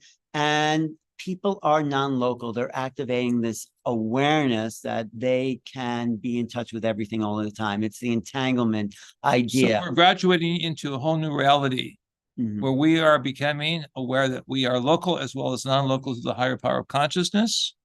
We can make great contributions to world unity and understanding by greater compassion and love. And thirdly, in the realm of new science, we have wonderful new books. Our book, Mind Dynamics in Space and Time, studies of research at Stanford Research Institute show the power on the gifts that we have if we want to use them to make, as it were, the bridge work we need on the tree of life. So if you're in Las Vegas, join us tomorrow. I'll be speaking and you'll be around. We'll be having a panel, unfortunately, the same time you're speaking, right? Anyway, there's a lot of great things happening here. It's been a great 11/11 here and this Disclosure Fest. So Scott's going to come back on, close it out. Thank you, JJ and Desiree Hertog. Look for us in Mexico City, the World Ufology Congress. Yes. And we say peace. Thank you, everybody. Peace be unto you and peace be unto your spirit. May you be prepared for the quantum changes coming where we will eventually become cosmic citizens. Yes, and some of us are already. Thank you both. Thank you. Scott, you're up. All right. Thank you so much. We'll see you tomorrow. Thank you, Desiree. Thank you, JJ.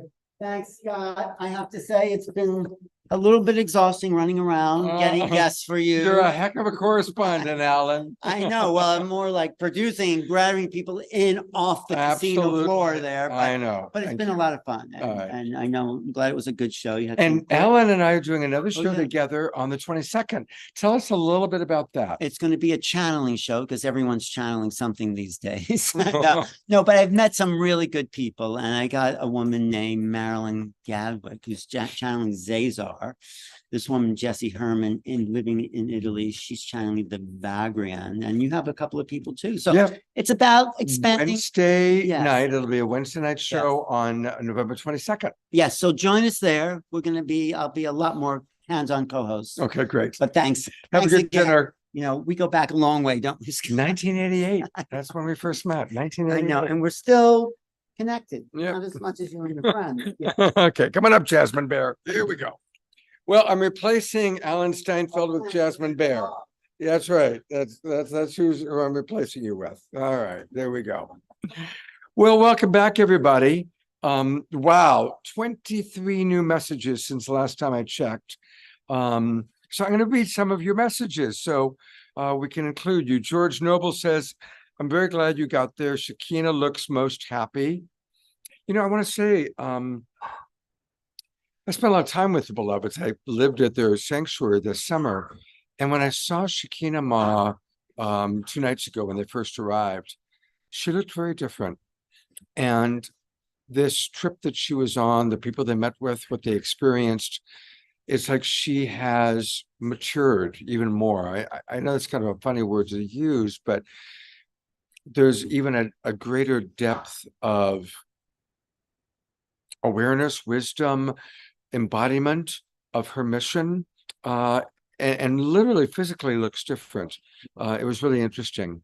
Diara, love from Ashland, thank you. Laura, yes, exactly. We need guides into the golden age, and those people, the Twin Ray, they're our guides, and we're very, very blessed. So I'm going to go through just reading some of these comments. Plus, it's nice to kind of connect with all of you because I've been like going from one presenter to the next. Usually I try and read all the Zoom room comments that come in to myself. Yeah, Omashar's songs are so amazing. Bacardi third to the rescue.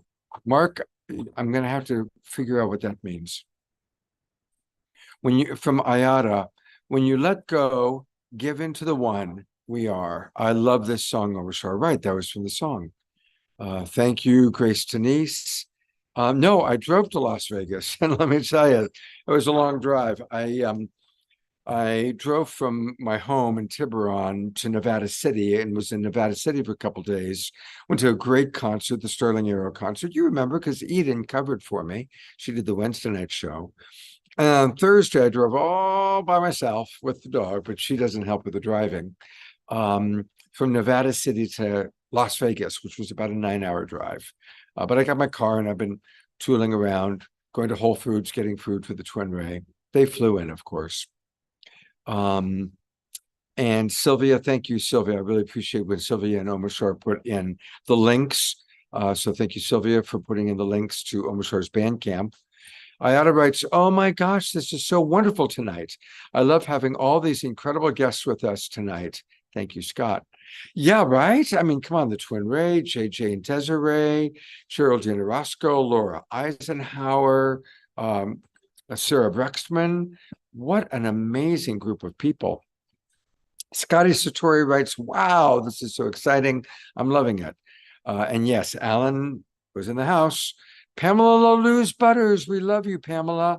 And she's commenting on lovely Omashar.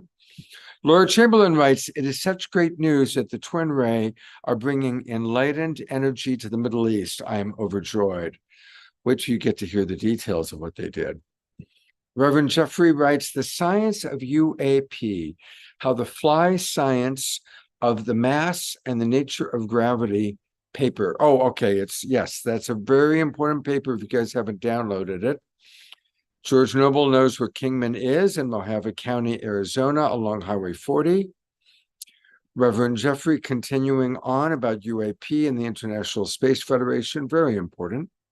Lord Chamberlain writes, Yahoo, disclosure. Now we can openly speak about our brothers and sisters of the cosmos. Yes, DR, the keys of Enoch. You know, JJ, who we just saw, he is probably now the eldest of the elders. Like Manly Hall has passed away, Yogananda is long gone. But I mean, JJ wrote the Keys of Enoch. I mean, I remember buying it as a teenager. I know he's got to be well over 90. And he's really, really, as best as I can remember, as I can imagine, I think he is the eldest of the living elders who have really helped to usher in our world. And it's wonderful to still have him. And the Keys of Enoch is like one of the great books. It's right up there with Autobiography of a Yogi. It's like a Bible of that our current New Thought world has been built on. And we're sure appreciating. There's the Keys of Enoch. Thank you. Lightnet.org. That's our good friend Zenka. And Zenka and Alan are doing a lot of wonderful work together. Grace Denise writes, towards a conscious cooperative world. Exactly. Jasmine Bear getting kudos from Laura. Yeah, Omashar says that he saw the deepening in them both. Eleanor Joy agrees with something that I said. It's my pleasure, Giara, to be doing this for all of you. Mark's now explaining it's a musical term, ending a deep piece of music with the glorious surprise major chord. Thank you for explaining that. When I thought Picard, does that have something? Are we doing a Star Trek analogy? I was in Ashland a few weeks ago. That's to you, George. It is a fantastic show. All right. I know. Can you believe how JJ looks? Pamela LaLou's Butters. We love Pamela LaLou's Butters. You know, those of us who were at the Sedona retreat, the Global Peace Tribe retreat, she brought all of her crystal bowls and she just led the most amazing sound healing journey. I've got to wet my whistle here. Give me a moment.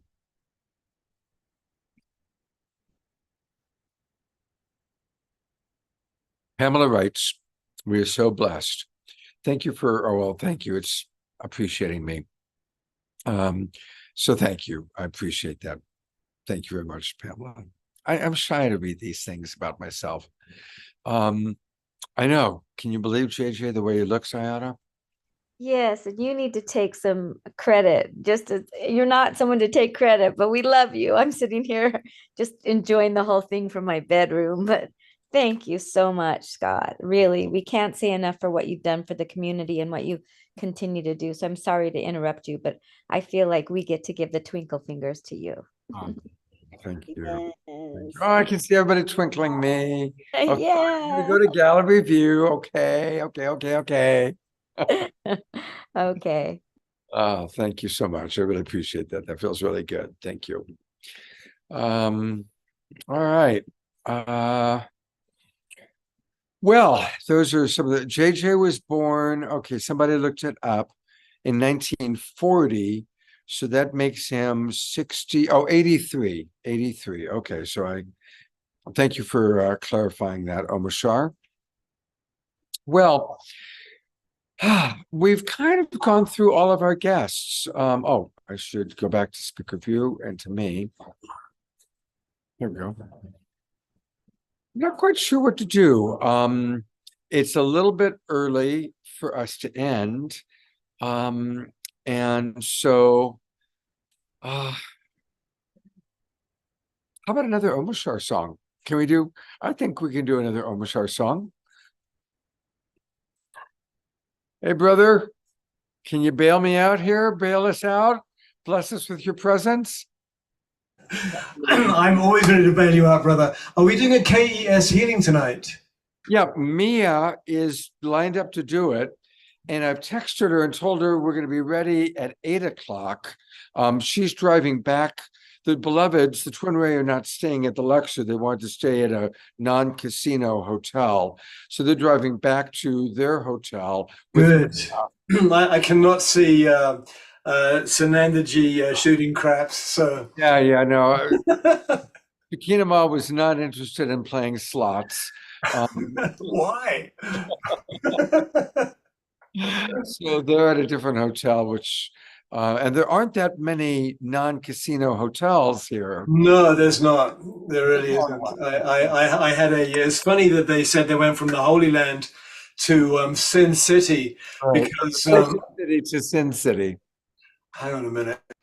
Because I got brought up, when you're brought up in England, you're anti everything that's not English. It took me a long time to peel that off. And one of the things I was told was Las Vegas is Sin City. And then, of course, I met the mother of my son, who was born and raised in Las Vegas. And I learned how to love it and the beautiful places there are and the wonderful families there are. So there it is right there. So let's play a little song, a little ditty. Okay, thank you. And here we go.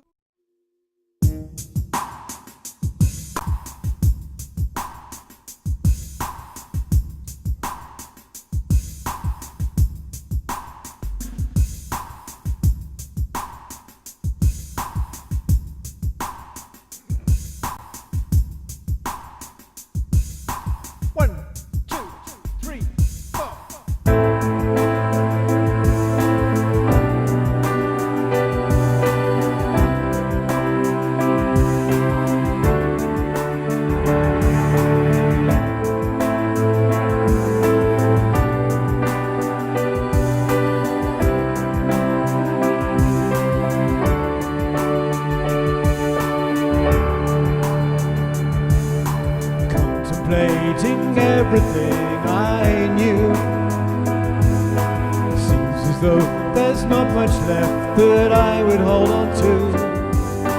Contemplating what is pure and true.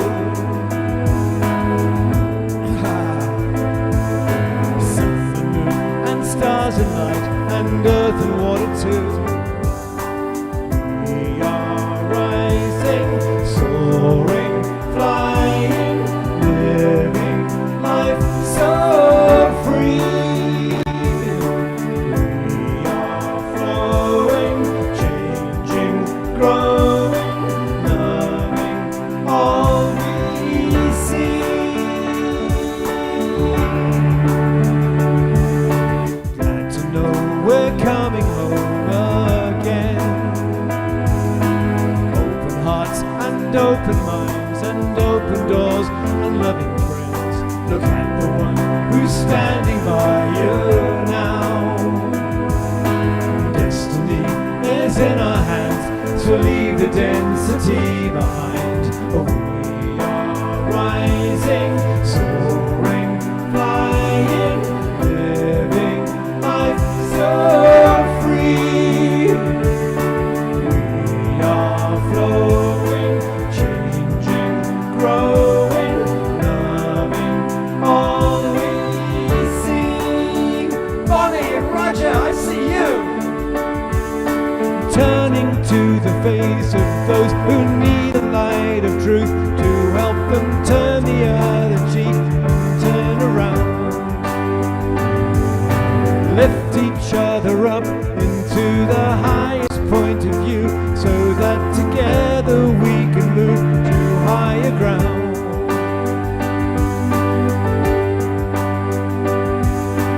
Glad to know we're coming home again. Open hearts and open minds and open doors and loving friends. Look at the one who's standing by you now.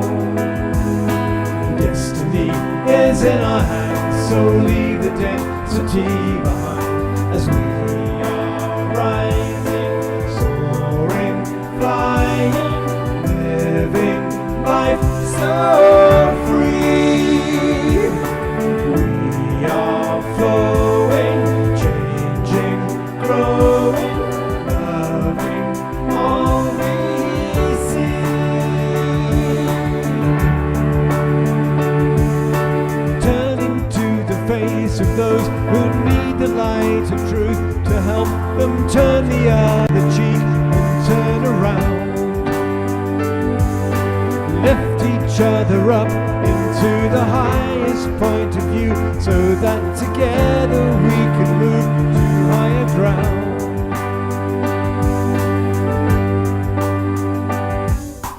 Contemplating everything I knew.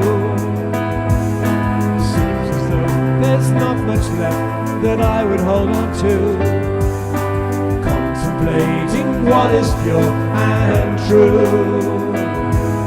Sun and moon and stars and light and earth and water too. We are rising, soaring, flying, living life so free. We are flowing, changing, growing, loving all we see.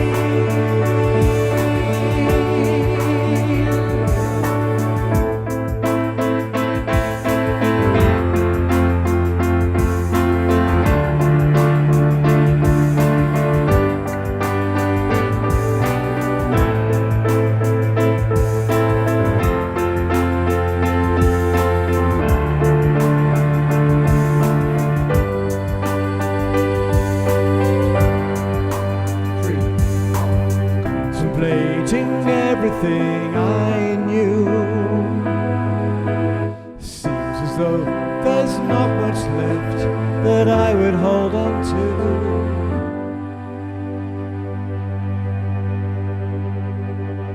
Except the global peace tribe.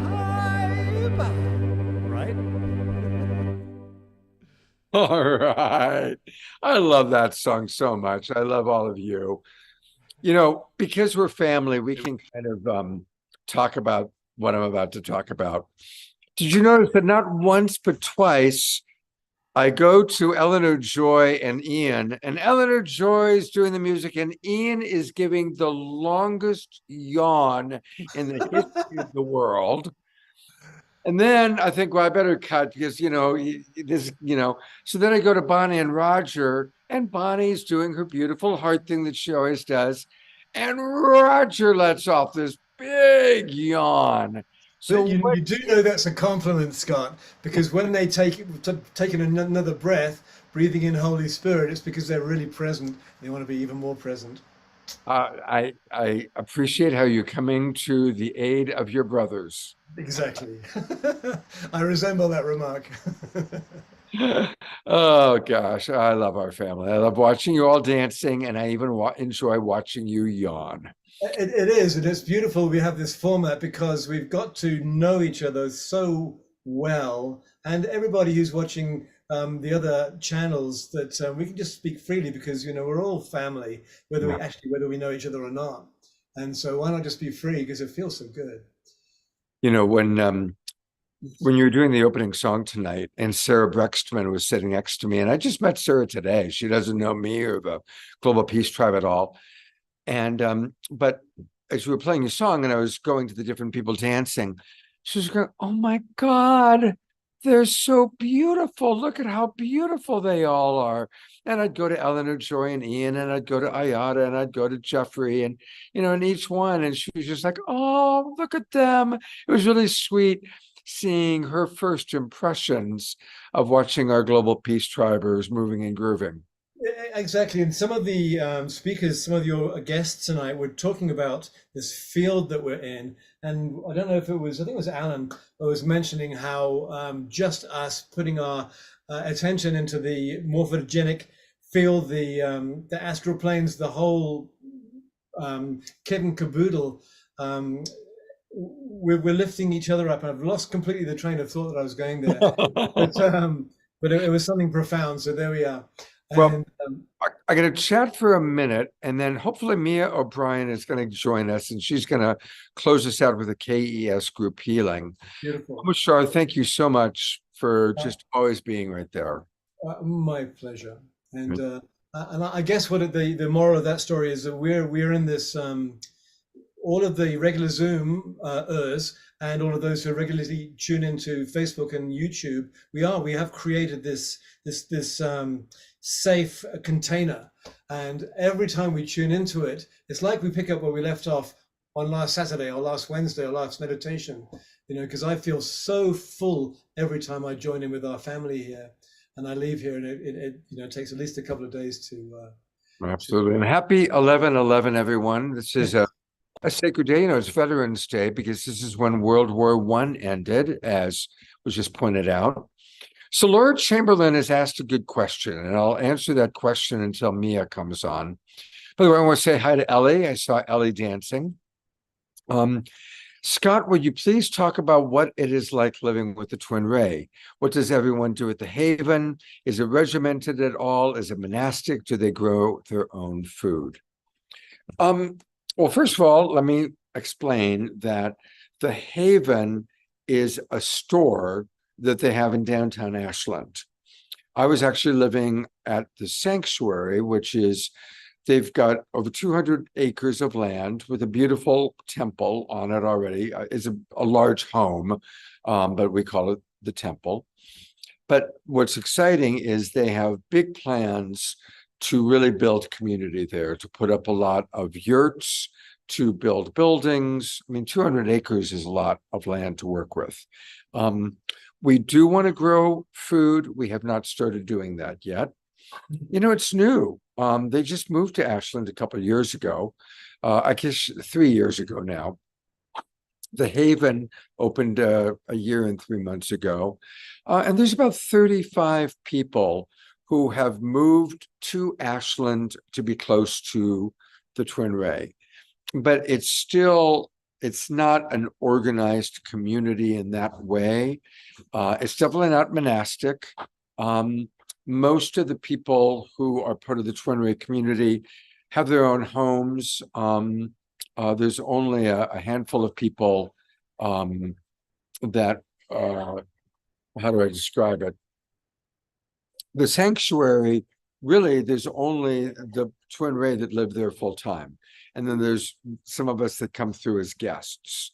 DJ, who you've seen on the show, is at the sanctuary frequently because he helps support the twin ray in many ways. Also, Maggie sometimes lives there. And they also always have guests coming through. But it's not a big organized community yet. But there's big plans for that to happen, which will include growing our own food and having more and more businesses that are twin ray oriented business. Of course, right now, the one we have is the Haven, which is a store with beautiful crystals and jewelry and all their bioceuticals. You know, they've got all these products that they've created that are very beautiful products. Yeah, so that's kind of where it is right now. It's really new. So let me tell you, if you're interested in getting in on the ground floor of a great community, Ashland is a good place to be. And I want to say that I feel blessed because I'm very connected to many communities. There are the Sedona community, a lot of amazing people. Oh, good. Here comes Mia. There's a lot of amazing people in Sedona, Arizona, and there's quite a community forming there. There's a wonderful community in Asheville, North Carolina. There's a wonderful community in Austin, Texas, and down in San Diego, Encinitas area. So there are communities popping up, you know, peaceful places. Mark Janisowski points out about San Diego and Encinitas as Yogananda's chosen home.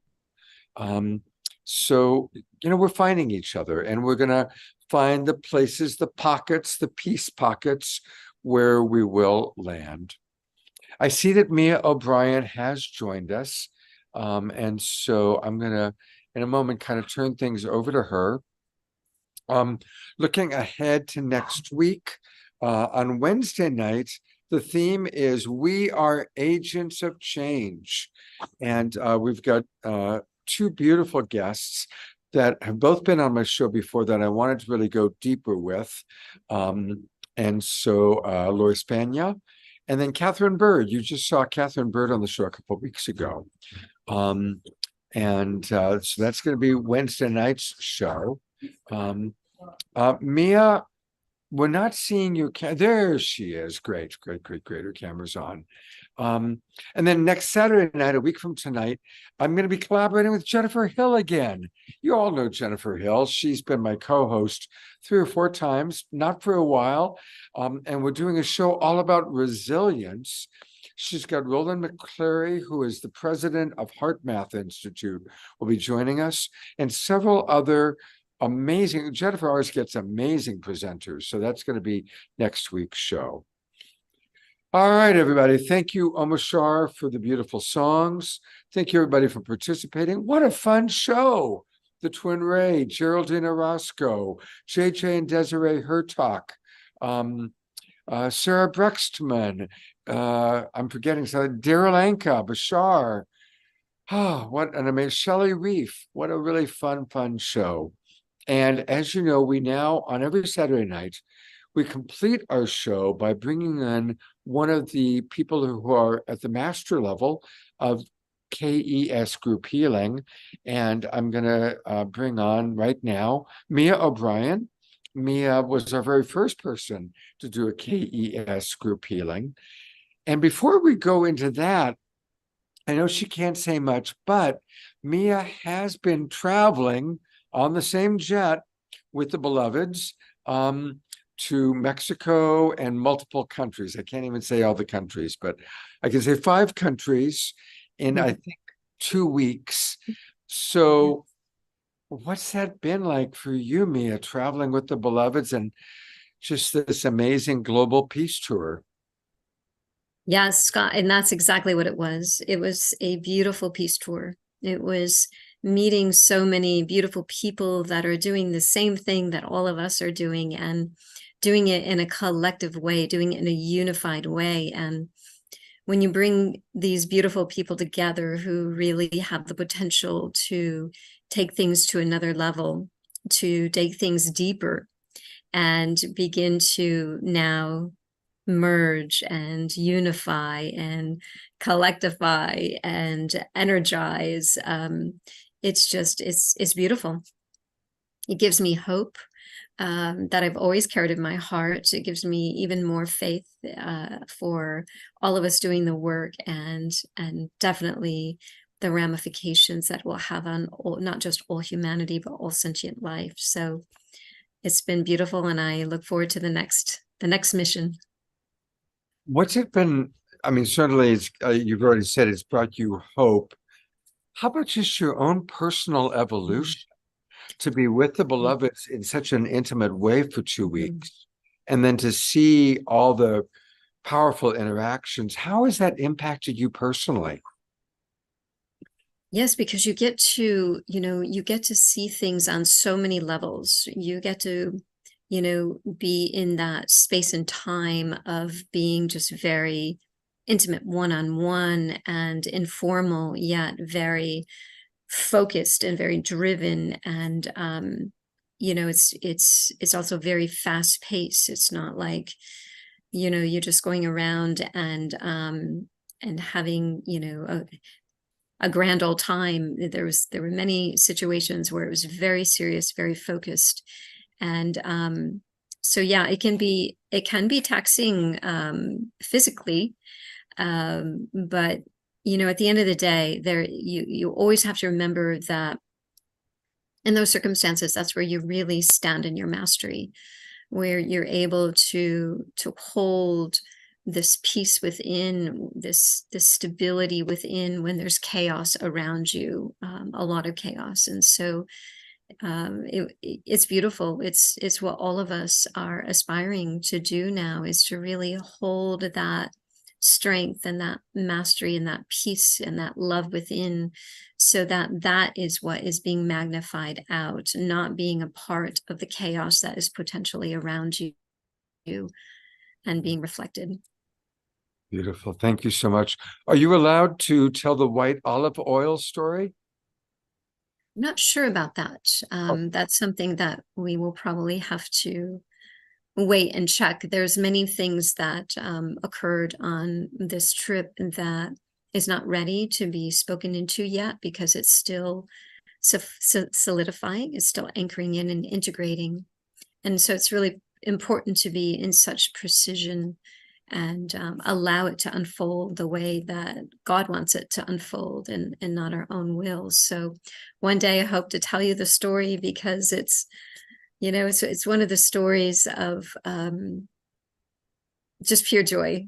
And these people who are doing this magnificent work that are so humbled and have no clue, honestly, no conscious clue. I'm sure they have at some soul level.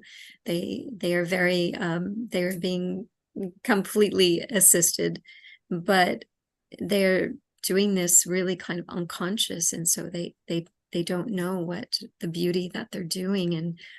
And so as you interact with these individuals and you know what they're doing, you know what the outcome is, what they're doing, and they're just so humbled and not conscious of it. It's really just an amazing experience to witness. Like they don't know what they have. That's really the bottom line. Well, thank you, Mia, for just the beauty of how you hold so much. Your dedication, your devotion. You've been with the Twin Ray for a long time, one of the real original people. And I'm always inspired by you. I also will tell people, this is what makes Mia special. Now, it's really cool that she's so close to the beloveds, but the best thing about Mia is my dog loves her. Jazzy Bear, love Jazzy Bear. Jasmine Bear and Mia have quite a relationship. We do. Know that she can be this close to the Twin Ray and to Jasmine Bear. She's a very special soul indeed. Thank you, Scott, but I'm just as equally close to you. So I love you and I respect you, and I love you too. All right, I'm going to turn it over to you to take us on a KES? Maybe explain to new people watching. Our core audience knows by now, but of course, there's all the new people watching on Facebook always. So maybe just give a little introduction and then take it away. Yeah, perfect. Thank you for that. So really, Christic energy system, for those of you who might be new for it, it really is, it's not a healing modality. I've done so many healing modalities, but when this came from the future, when Sanandaji and Shakina Ma brought this system back from the future, and I began to take the course and really, identify with it. It was incredible. It was truly a remembrance for me. And so, I quickly, brought it into fruition and was able to work with it. And then, as you work with it more and more and more, I've done thousands and thousands of sessions, then it's really, it's so magical that when you can hold the frequency, we can hold a field of frequency, energy, vibration for groups of people to be able to just surrender and release and let go all of those things that are not, that don't serve them anymore.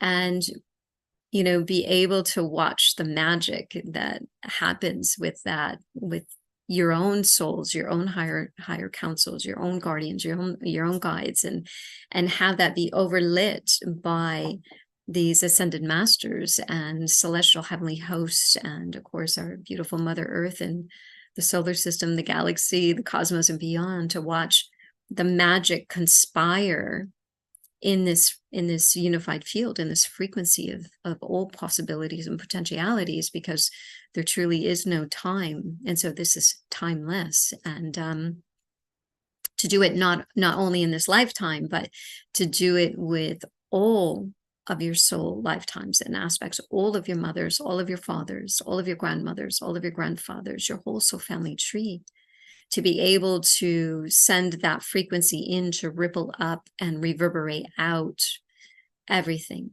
that is ready to be let go and unidentified with, physically, emotionally, mentally, spiritually, and beyond. So this is the day. This is a beautiful 1111 portal. You can't make this stuff up. And this is a day to let go.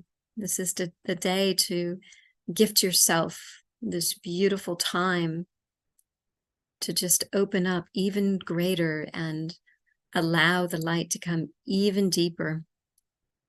The more you let God in, the more you shine and let God out to all sentient life around you. So get yourselves very comfortable, cozied, wrapped up, however you like to receive your own gifts. And let's just go on a journey. Let's go to this space and time where you're not your body, you're not your mind, where there's only God and there's only love. There's nothing else.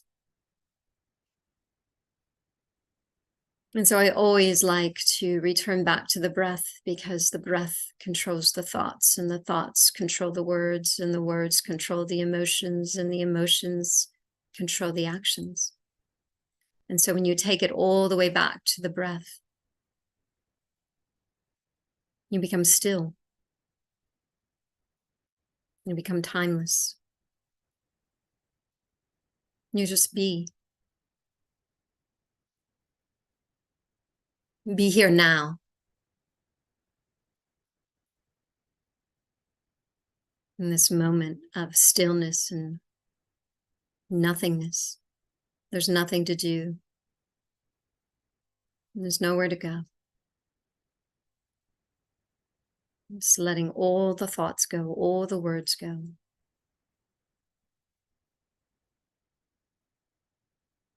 Allow the magic to happen. You deserve this.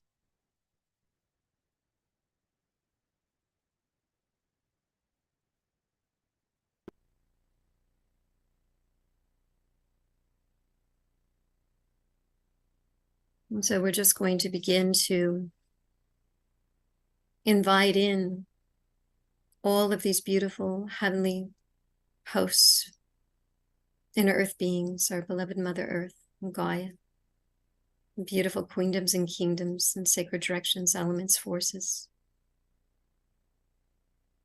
our beautiful souls and higher selves and councils and guides, angels, healers, our beautiful guardian animals. Let them all in.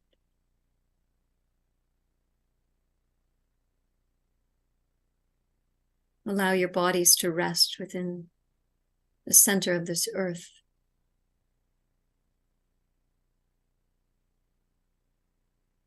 Allow your consciousness to rest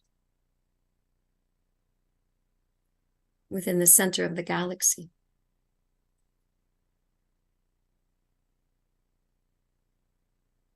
Within the great Father Sun of the great Golden City.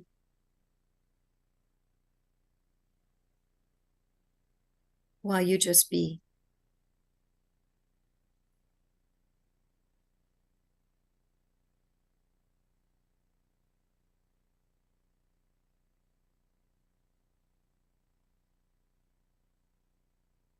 As we just listen to some beautiful high frequency music, soft, to allow you to go even deeper.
I'm just going to begin now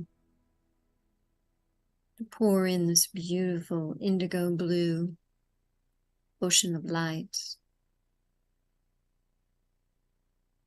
all the way down into the crown of your head, allowing it to seep into the master cell, going into each and every cell, this beautiful indigo blue ocean of light of God's selflessness, drinking it into every cell, drinking it into every organ, every gland, allowing it to pour through the blood, seep into the bones, and deep into the bone marrow. Allow it to cleanse the kidneys and cleanse the adrenals, allowing all of the fear, all of the stress, all of the anxiety to flow out, even greater, even more.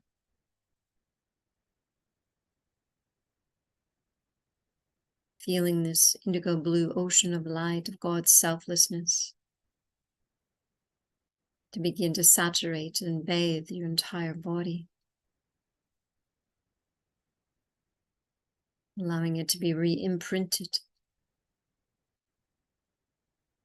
from being a collective body, a collective humanity of self-service,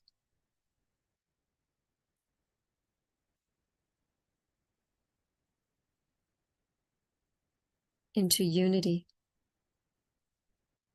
into serving the all, to serving God, into just being in service.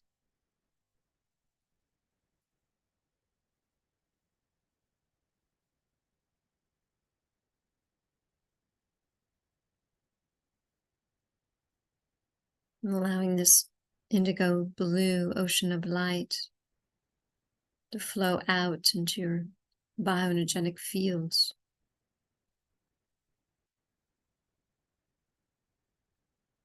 pouring through your physical body, your emotional body, your mental body, your astral body, your causal, Akashic body, all of your Akashic records and beyond.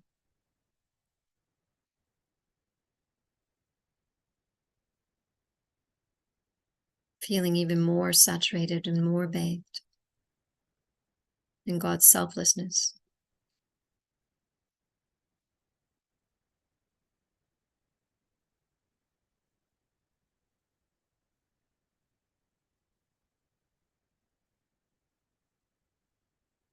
Allowing yourself to feel the power that you have to be of service in all your words, in all your actions, unraveling all of the mental thought processes, entanglements that keep you hidden, keep you small, binding you, attaching you to all that is not God, all that is not God's love, all that is not the freedom of God.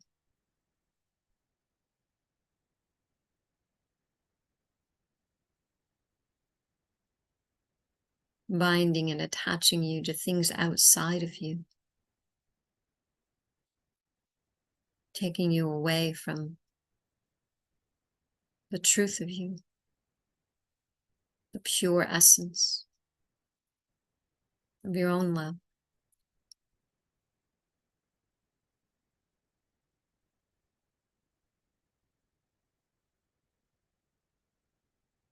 It is not selfish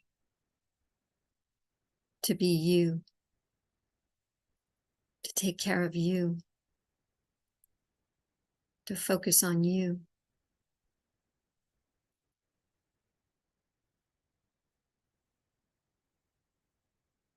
As you, so all.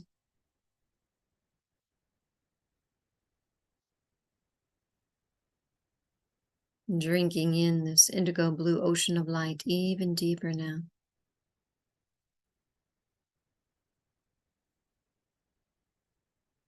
Deep into those areas within your body that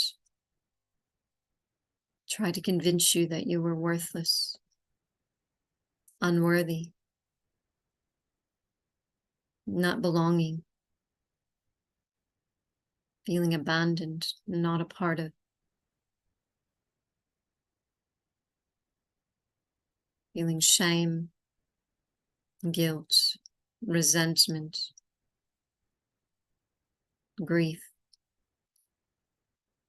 As we make a special blessing for the beloved who lost their grandson.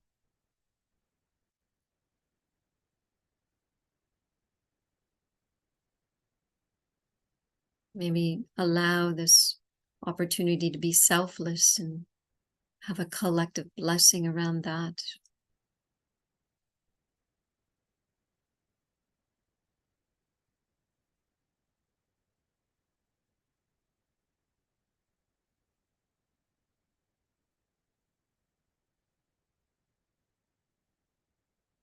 May each one of you and the collective all be so blessed in God's love, in God's grace, in God's truth.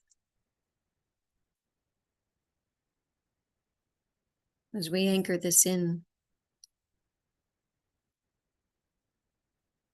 as we ground this into the divine ascended Mother Earth, the golden sun lines, the golden sun, the golden city, the golden template, the golden child, aligned with the Holy Mother, Holy Father God.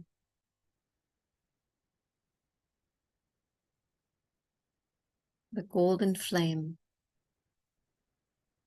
the golden liquid light, as we return all back to the one heart, to the one breath, the one love, the one consciousness, the one creation.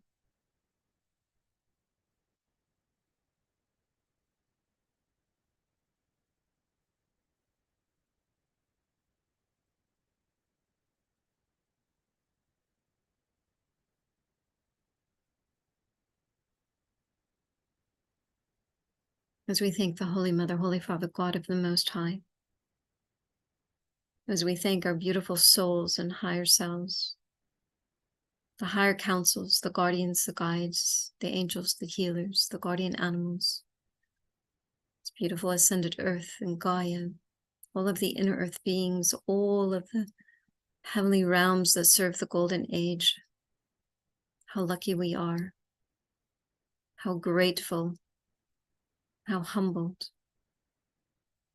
we are for all that came to serve us.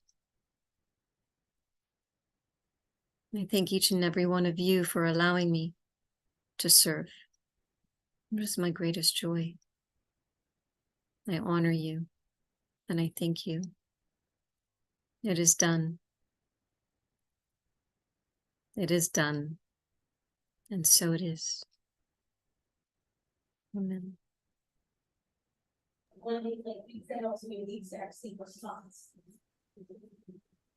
Oh, thank you so much, beloved Mia. You're so welcome. Thank you for the opportunity. Mm. It's been a beautiful, beautiful evening. And I don't have any words other than I love you, I adore you, I honor you, I respect you, and I know our audience is appreciating you very much.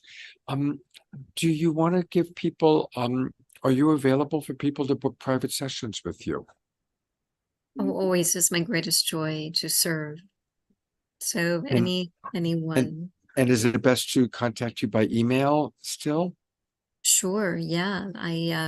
Probably the best email is O'Brien, so MOBRIEN 0369 @gmail.com. I get it right there. And I M- do, Yeah, I got it. yes, and I do see somebody who had mentioned that they integrated an ancestor. There were many ancestors that I experienced in this session. So thank you to all of the ancestors that came. And God bless the person who lost their grandson. Mia, thank you so much. Thank you, beautiful Global Peace Tribe. Those of you that are still with us, and I see almost everybody stayed with us, which was a good choice. I'm going to gallery review one last time. Good night, everybody. Have a beautiful sacred Sunday tomorrow. Remember, we can see the divine in all things, and that's a beautiful way to practice the sacred Sunday. And I'll see you on Wednesday night. Good night, everybody. Good night.